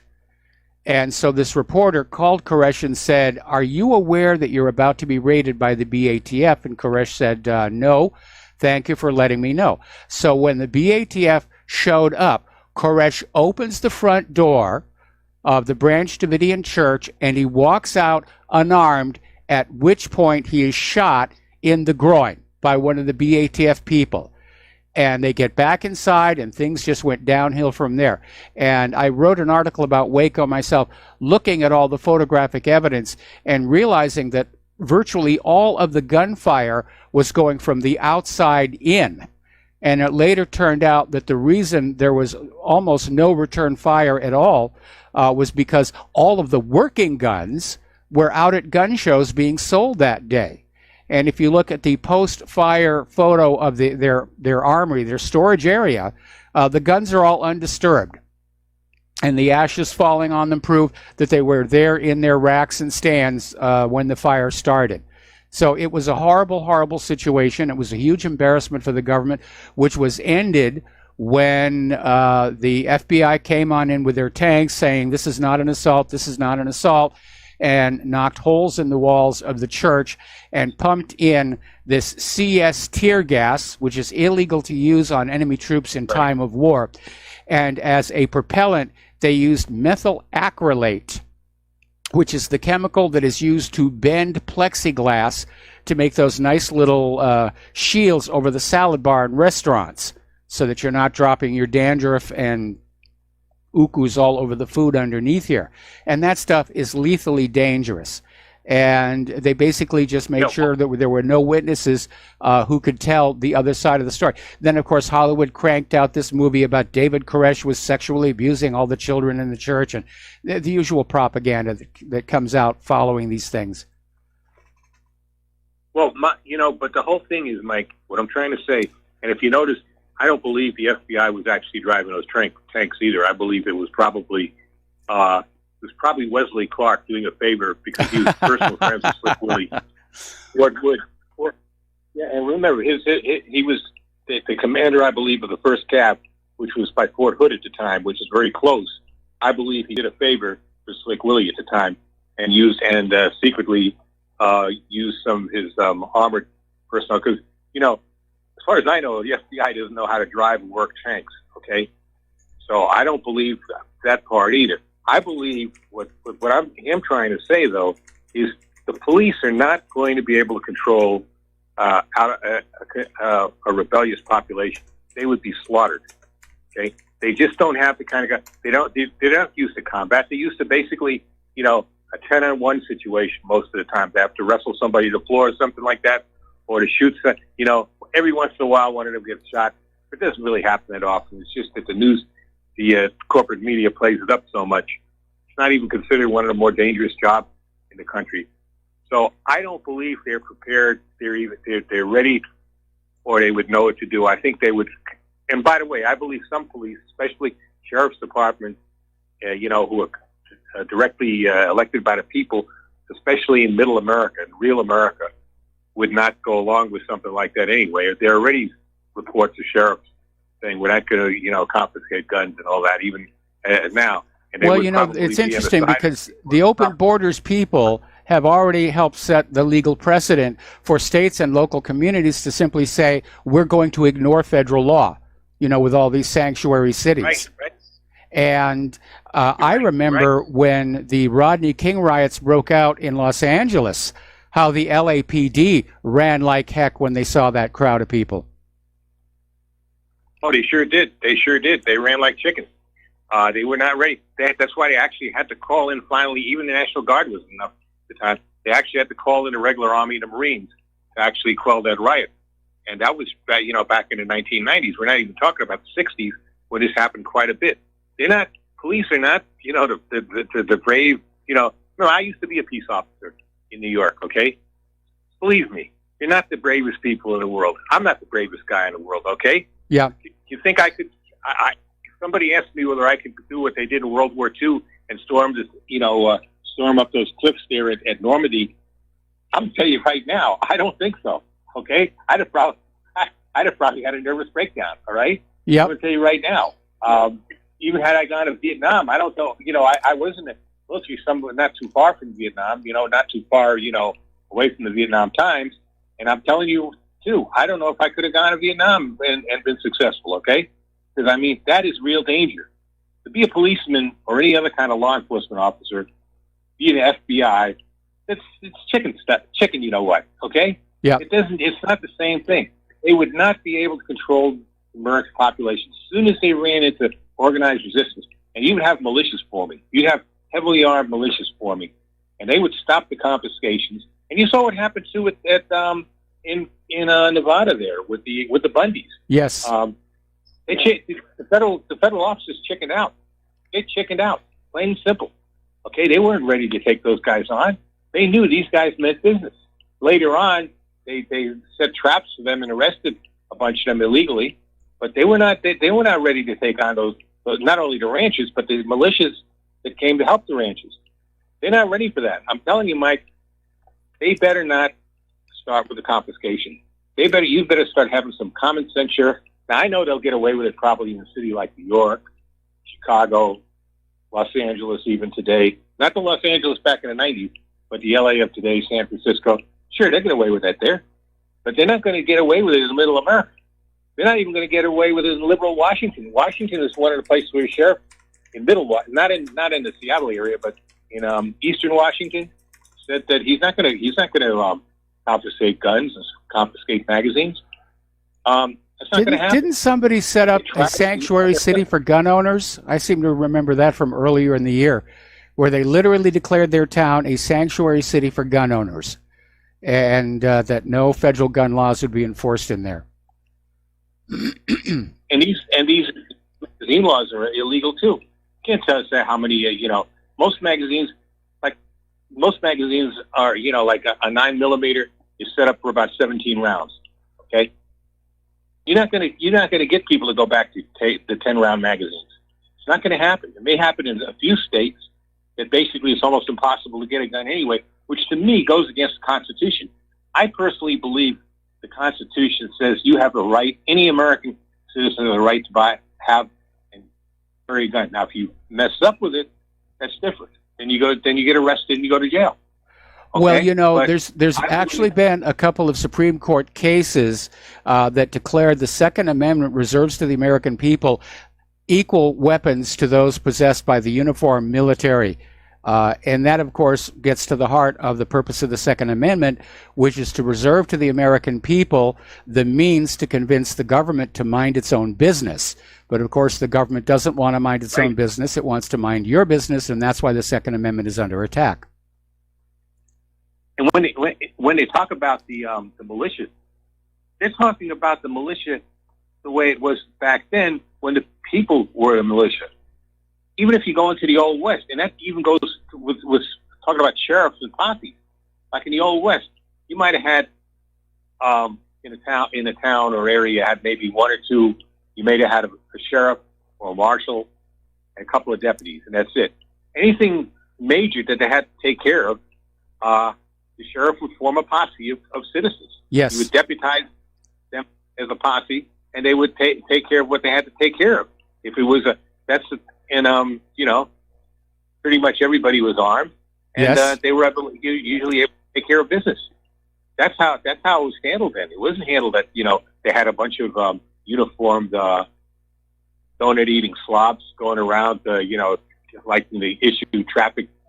Well, what's amazing? What's amazing bit of history is that despite the image promoted of the Wild West, which was actually propaganda to try and discourage laborers in Eastern factories from going on out and homesteading, the Wild West was actually quite calm and far more peaceful than the big cities of the time, especially if you look at the draft riots of New York. And the reason the gunfight at the OK Corral became such an historic event is it was so unusual. Nothing like that had ever happened before in the history of the West, and everybody was talking about it. And the primary reason that cowboys wore guns on their hips had nothing to do with robbing banks or shooting each other or quick draw. It was a safety device. Because if you got thrown from your horse and your foot was stuck in the stirrup and the horse was galloping, you were going to die unless you had the means to bring the horse down. And that's where that whole idea of a gun and holster emerged from. I thought it basically is the equalizer, that everybody had the ability to defend themselves. I thought that's what it was. I didn't know that was the case about the horse, So, but I'm telling you, Mike, they better stop with this, confiscation, because they are going. That if anything starts a civil war, that's going to be it. If they try to do that. Well, I hear you, and I hear so many other people saying civil war, revolution, and I'm sad to hear it, because along with avoiding World War III, avoiding a bloody conflict in the streets of the United States has been one of my major reasons for doing what I've been doing for the last quarter of a century. And so, in essence, with all this talk about civil war and revolution around there, I'm feeling like a failure and that I've wasted all those years. So I hope you're wrong. I concede that you may well be right. You know what, Mike? Let's look at the good side. I don't think either are going to happen. I pray they don't. But if I had to take a choice between a civil war in the United States or a thermonuclear war with Russia and or China, I'll take the civil war, okay? Because we can survive that. We're not going to survive a thermonuclear war with it's not going to happen. So wouldn't you take... Yeah, if I had to choose between thermonuclear war with the rest of the world and a civil war in the United States, I would go with the Civil War. Of course, that's easy for me to say. I'm an old man now. I'm not going to be serving in anybody's army on either side. My guns, which hold only one shot, they're all corroded to uselessness anyway. They're basically wall decorations at this point in my life. What kind of gun laws does Hawaii have anyway? Oh, we've got very, very strict gun laws. We have very strict gun laws, and they're always pushing for more. North Carolina here, you can carry you don't even have to have a concealed carry permit to have a gun in your car as long as it's exposed. and you also have open carry. You can carry a weapon. I see some people going in the stores and stuff with their, guns on their hips that you can, as long as it's open and it's not concealed, you can do that without a license. I don't do that because I don't like attention. I don't like people looking at me and stuff like that. It's ridiculous, you know what I mean? I think, however, if things get bad enough, I might. I do, same thing, have it in the vehicle. Right now, crime isn't that bad of a situation here, and I got my house protected, but, I try not to go out, outside with it, all right, if I don't have to. But like I said, if things get bad enough, it might come down to it. And at least this is a state where, at least for now, hopefully we're not going to get some liberal that's going to try to take that away. I don't think so. Not in the deep south. It's probably not going to happen. But you never know. But I personally believe no laws when it comes to the Second Amendment. Believe it or not, Vermont, which is a very liberal state, is one of the best on gun laws. That's one of the reasons I would have possibly voted for Bernie Sanders, that he got the nomination. Vermont has some of the best laws in the country because there are no laws. The same thing in a lot of other states passed constitutional authority. But they've got to start, stop with that thing about the red flag laws, because all that's going to lead to is abuse. Because anybody could say anything about anybody. I mean, I'm thinking to myself when I was married, me and my ex were going at it, living in the same house. Now, what I did at the time, like I said, I was a law enforcement officer at the time. I knew she would try something, so I left my guns at work, in the operations office at work. I told them what was going on. I said, it's better I don't have them on me. And sure enough, she calls the cops one day and said I threatened her, right? And with a gun. I said, so I showed them a receipt from from my major at the time that was in charge. And here's the receipt. This is where I keep my guns. I don't take them home with me because of all the problems I'm having with her. I suspected she was going to do. He was ready to arrest. They were ready to arrest her for that. I told them, just leave her alone. Forget it. Okay. I was going to be like that because I had little kids. Yeah, basically, these red flag laws are not going to solve the mass shooting problem.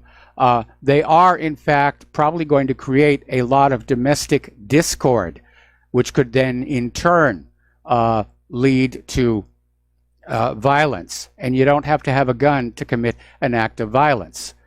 We have seen that demonstrated time again. Go to the hardware store, buy a machete.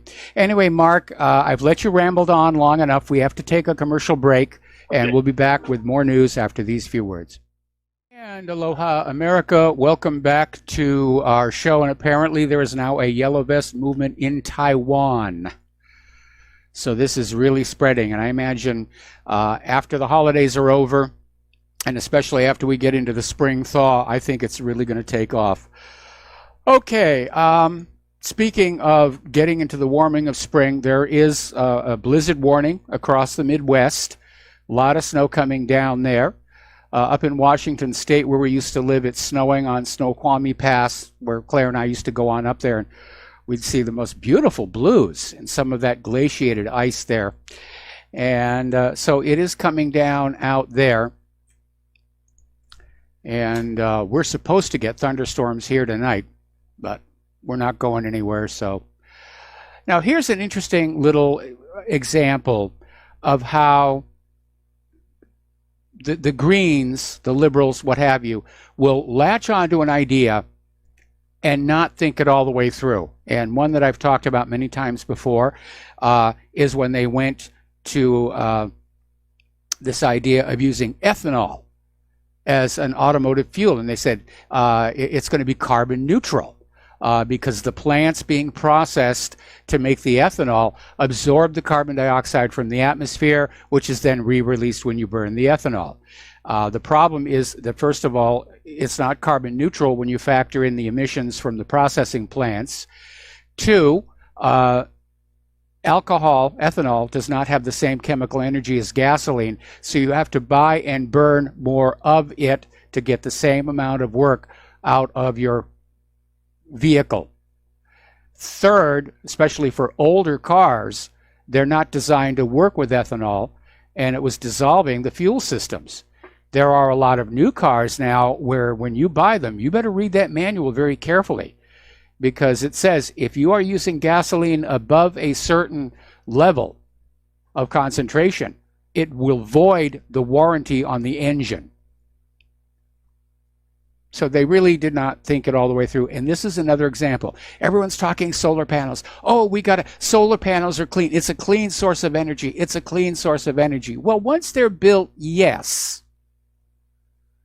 The problem is that the manufacture and then eventual disposal of them produces huge amounts of toxic waste. And the International Renewable Energy Agency in 2016 estimated there were about 250,000 metric tons of solar panel waste in the world at the end of the year. And they're projecting that this will reach 78 million metric tons by 2050. Now, solar panels contain lead, cadmium, other toxic chemicals that cannot be removed without breaking apart the entire panel. And approximately 90% of most PV modules are made up of glass. But the glass cannot be recycled as float glass due to the impurities in it, which include plastics, lead, cadmium, and antimony.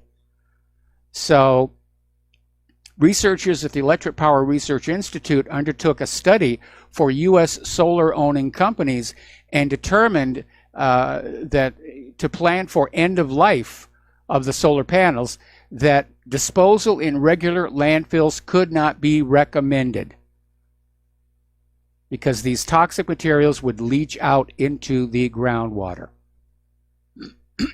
Now, a lot of people concerned about vaccine safety have cheered on the election to the U.S. House of Representatives, Senator Mark Green. He's a medical doctor. And he is out there vowing that he is going to challenge the CDC about fraudulent vaccine research and data. Now, according to the Autism Action Network, who has an action alert about the issue, Dr. Green, a West Point graduate and Bronze Star hero, intends to stand on the CDC's desk and get the real data on vaccines. And I'm proud of you and good luck, and make sure you're wearing your Kevlar undies because there's big money in vaccines. Big enough to kill for. Now, over in Italy, they've had a major upset. This month, the Italian government fired all 30 members of their vaccine policy advisory board, saying it needs a rethink.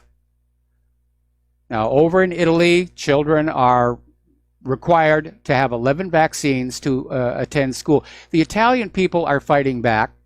First, they voted out the government that pushed for the mandates.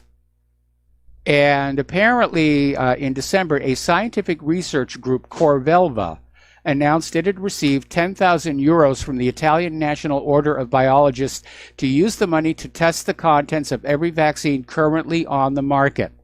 The result of their first test was released on December 16th. The report is a doozy. We did mention it before, but I'm going to mention it again because you will never hear this on the corporate media. Basically, they found the vaccines did not have the antigens for the disease the vaccine was for, meaning no antibodies would be created. The vaccines were fraud. They also found all kinds of mysterious cross-contaminants as well. We got to take another break for commercials. We'll be right back. And aloha, America. Welcome back to the show here. We're talking about this big scandal that just erupted over there in Italy, where the Italian government has literally fired everybody on their vaccine safety board and said, we need a rethink here. And there was this laboratory, Corvelva, that got a grant to actually test the vaccines to see what was in them. And the first vaccine they thoroughly tested was Infanrix Hexa. This is a 6-in-1 vaccine manufactured by GlaxoSmithKline that is supposed to contain the following antigens: tetanus, diphtheria, pertussis toxoids, inactivated poliomyelitis, viral strains 1, 2, and 3, and hepatitis B surface antigen. And the lab found none of those antigens in the vaccine. It just wasn't there. What they did find was unrecognizable macromolecules, very large molecules like proteins, chemical toxins, various free bacterial peptides that are potential allergens and are capable of inducing autoimmune reactions. And apparently a lot of people are saying this could finally bring justice to parents who lost their children in 2009 when 36 children died and more than 1,700 were injured in a clinical trial, which is big pharma speak for human experimentation. Meanwhile, over at New Jersey, at the Health Plus Surgery Center, almost 4,000 people have to have their blood tested after it was revealed they may have been exposed to HIV, hepatitis B, and hepatitis C. And apparently, these were patients of the Health Plus Surgery Center in Saddlebrook.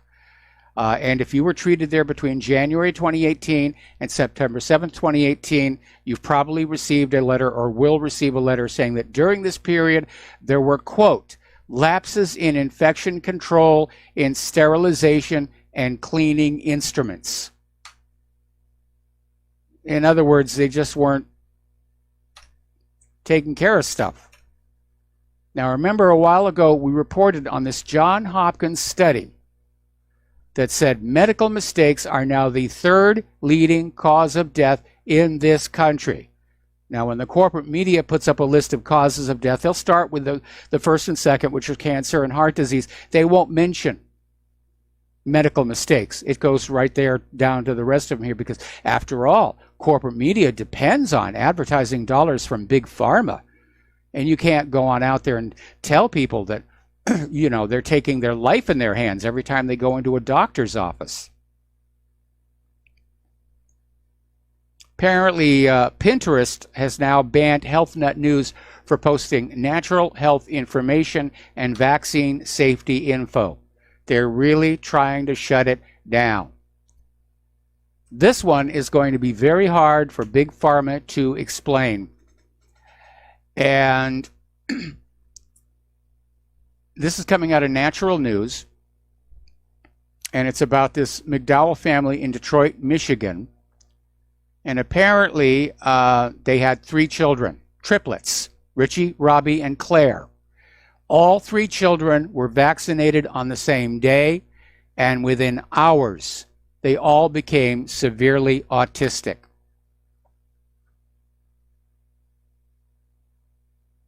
So you think about that one for a while.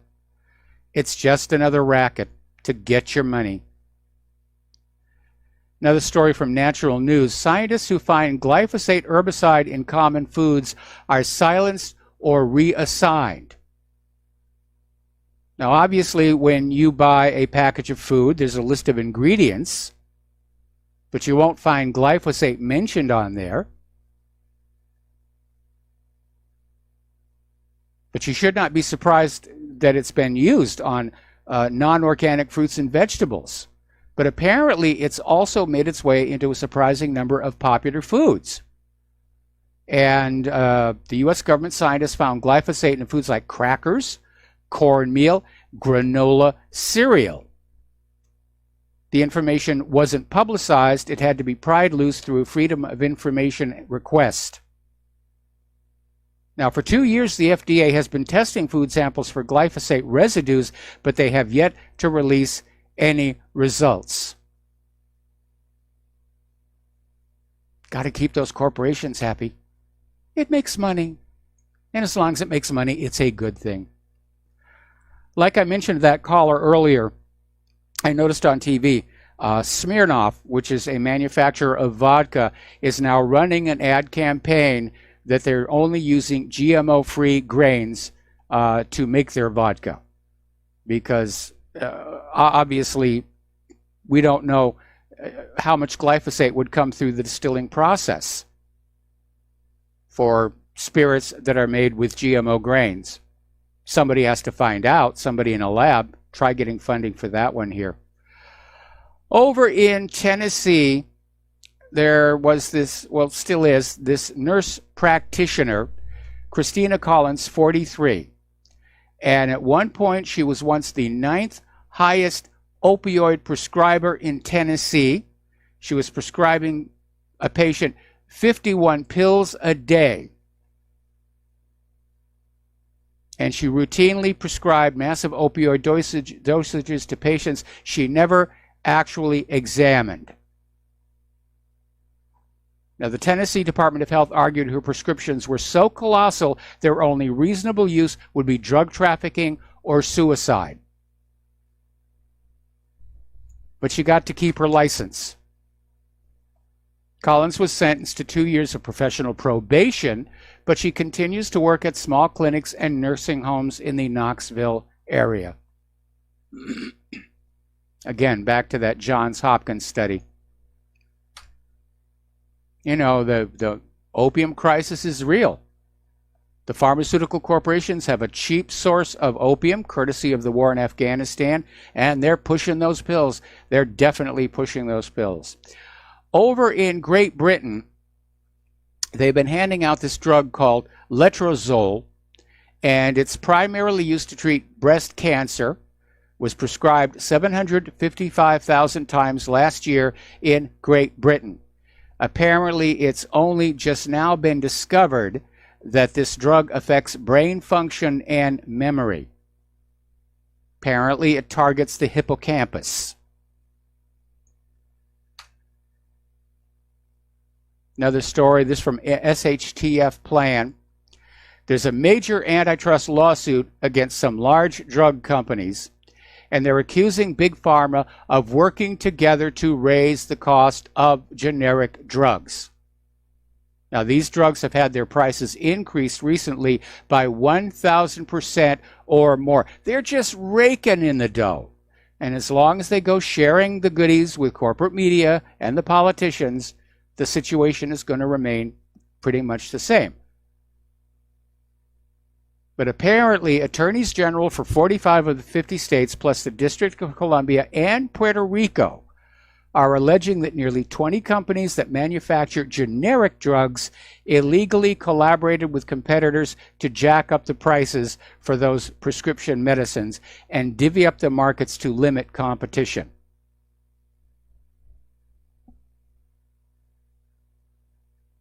Okay. Now, Elizabeth Warren has come up with a plan.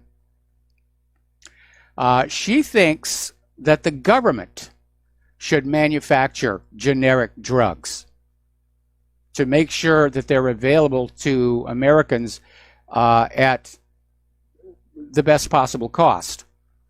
I'm not sure how comfortable I am with that idea. I still remember what happened when the government thought it could run a telephone business and broke up the Bell Company into the baby bells. But something does definitely need to be done here. And I hope that lawsuit against those pharmaceutical companies does go forward. Another article, this one from ctrint.org, talking about more murders and murder-suicides committed by individuals on psychiatric drugs. And they're saying it's not just school-related acts of violence.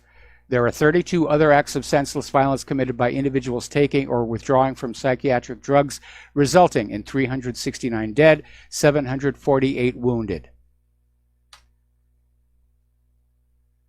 Big medicine is a scam, and they're just putting out these chemicals. Now, we've been talking a lot about aspartame, which, if you remember many years ago, was actually classed as a biological weapon used in high concentrations. It's an excitotoxin, which means if you are exposed to it, the neurons start firing in your brain. So it should come to nobody's surprise that there's a study published in the African Journal of Traditional Complementary and Alternative Medicine on the impact of aspartame consumption on neurotransmitters in rat brains. And the study fed these rats aspartame for durations of 10 to 40 days, then dissected the brains. And what they found out is that the neurotransmitters in the brains were depleted, which would make sense. If the nerves are firing constantly, they'll use up the available supply of neurotransmitters. And even more, they found that aspartame makes the brains vulnerable to chemical damage from food and vaccines, which means it's messing around with that blood-brain barrier.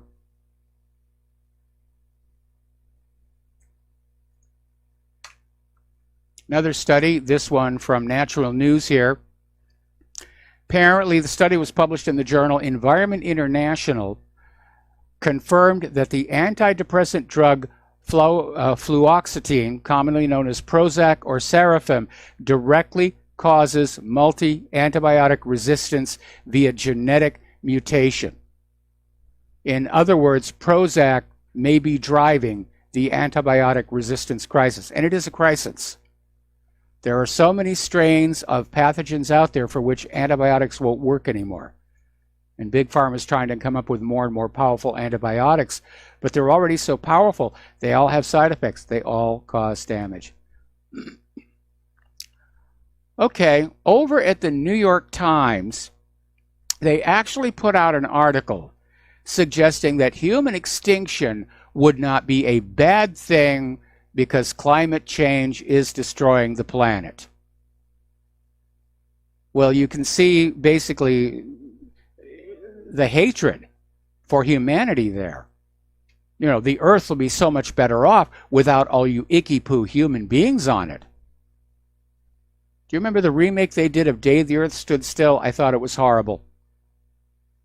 You know, the first one was written when the United Nations was first getting started and people were very concerned about nuclear weapons. The remake of it starred Keanu Reeves, and it was all about, oh, we're coming to save the earth from you humans. I don't particularly want to go extinct. I'm opposed to the idea. But the New York Times may get their wish, at least to a degree, because apparently that Ebola epidemic in the Congo is still spreading. And there have now been confirmed cases of patients, contagious patients, getting into some of the larger cities. So that is an ugly situation. Alrighty, so following on that New York Times article, globalists are calling for a celebration of plunging human fertility as the war against humanity continues. So the UK Guardian basically published a story saying that declining birth rates of human babies is a cause for celebration. Okay, I want to know why the birth rates are declining. I mean, if the parents are making a decision because of the economy not to have kids, I'm perfectly okay with that. But what if there are other factors? Remember all these free vaccination campaigns that were being done in third world countries, and doctors there found out that the vaccines contained sterilization drugs. Remember the epicite gene?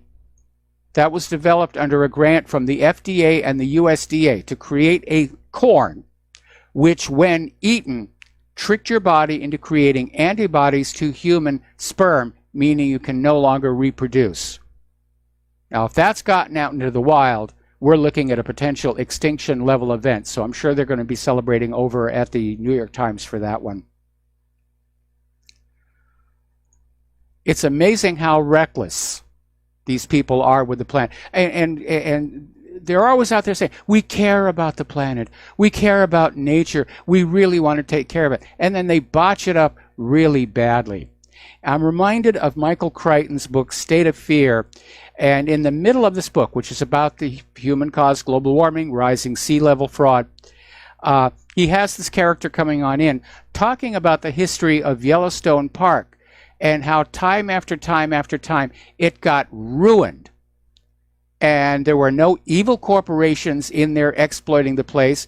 This was done by people who were convinced they knew what was best for nature, and they botched it up. And they're doing it all over again, but this time on a planetary scale.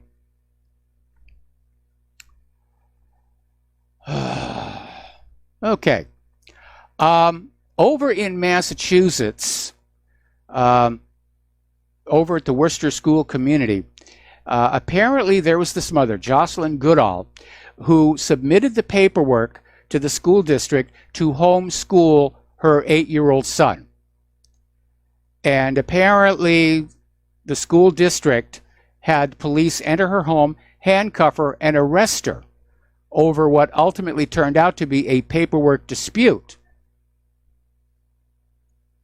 Because apparently the school district misplaced her lesson plan, which under Massachusetts law, you are required to submit. If you're going to homeschool your kid, we want to know what you're teaching them. You better be teaching them about the Holocaust and human-caused global warming. You better be teaching them that Oswald acted alone and that Arabs did 9/11. We want to control what your kids are thinking. Just because they're your kids, you don't have a right to tell them what to think or teach them anything we don't agree. This one is really well. New York officials have hosted a gun buyback, this one of toy guns. And they're saying that toy guns are now dangerous. They don't want to have children familiar with guns. Boy, I remember when I was a kid, you got toy guns for Christmas and birthdays. What a reversal.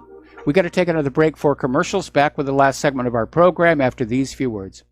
And aloha, America. Welcome back to our show. Last segment of our program today here on Thursday. And yes, the Lady Claire will be joining us tomorrow on our last show before the New Year holiday.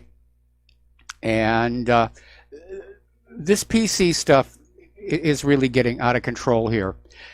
Story coming out of Oraz.com. And apparently Apple has now banned a Christian app.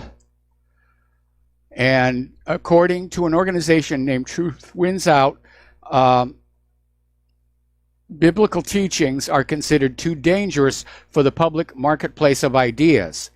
And apparently the complaints came from various homosexual groups who are upset that the Bible teaches that homosexuality is wrong. And they don't want anybody to who happens to be a Christian to get that. So Apple has now banned this Christian app. That's a First Amendment violation, I think. Google and Amazon are urged to follow suit. So they're liberalizing the world there. And apparently the app was produced by Living Hope Ministries and looks like it's going to be deleted.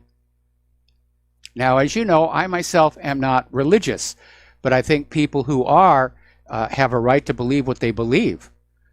And I don't agree with this idea of hating homosexuals or anything, but I think that the gays are stepping across a line when they try and force their point of view back onto the Christian groups, the app.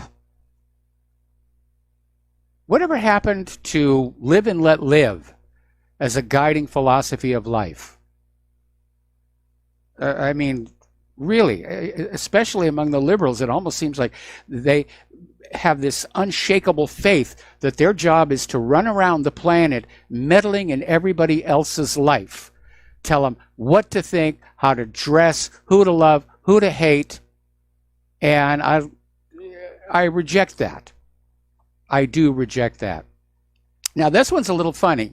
Over in New Jersey, apparently there was a school boy who was at home doing his homework, and apparently he was using Alexa to cheat on his winter break homework. And the mom actually got the video before yelling at him and said, "You're supposed to do your math homework without help."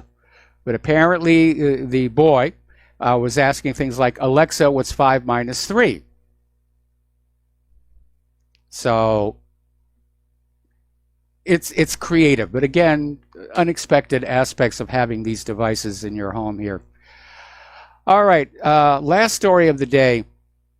Bryan Adams is out there expressing, he's a Canadian singer, and he's talking about all these new trade deals that will lengthen copyright terms to 70 years after the creator's death. And he's out there saying, how does that help the creator? who is already dead. This is all about enriching the publishers, the recording companies, the record labels, so that they can just go on making money long after these materials should enter the public domain. All right, there's the music. Time for me to get out of here and get something useful done with the rest of the day. Please stay tuned for John Stedmiller. I'm sure he's got lots of interesting things to share with you. Please take what you learn here, share it with everyone that you know. Talk to them. Bring back the art of the conversation. And emails, mailing lists, social media is totally compromised at this point. And please donate to Republic Broadcasting. They need it. Please donate to whatreallyhappened.com. We need it. We all thank you. And we'll see you tomorrow. Aloha, America.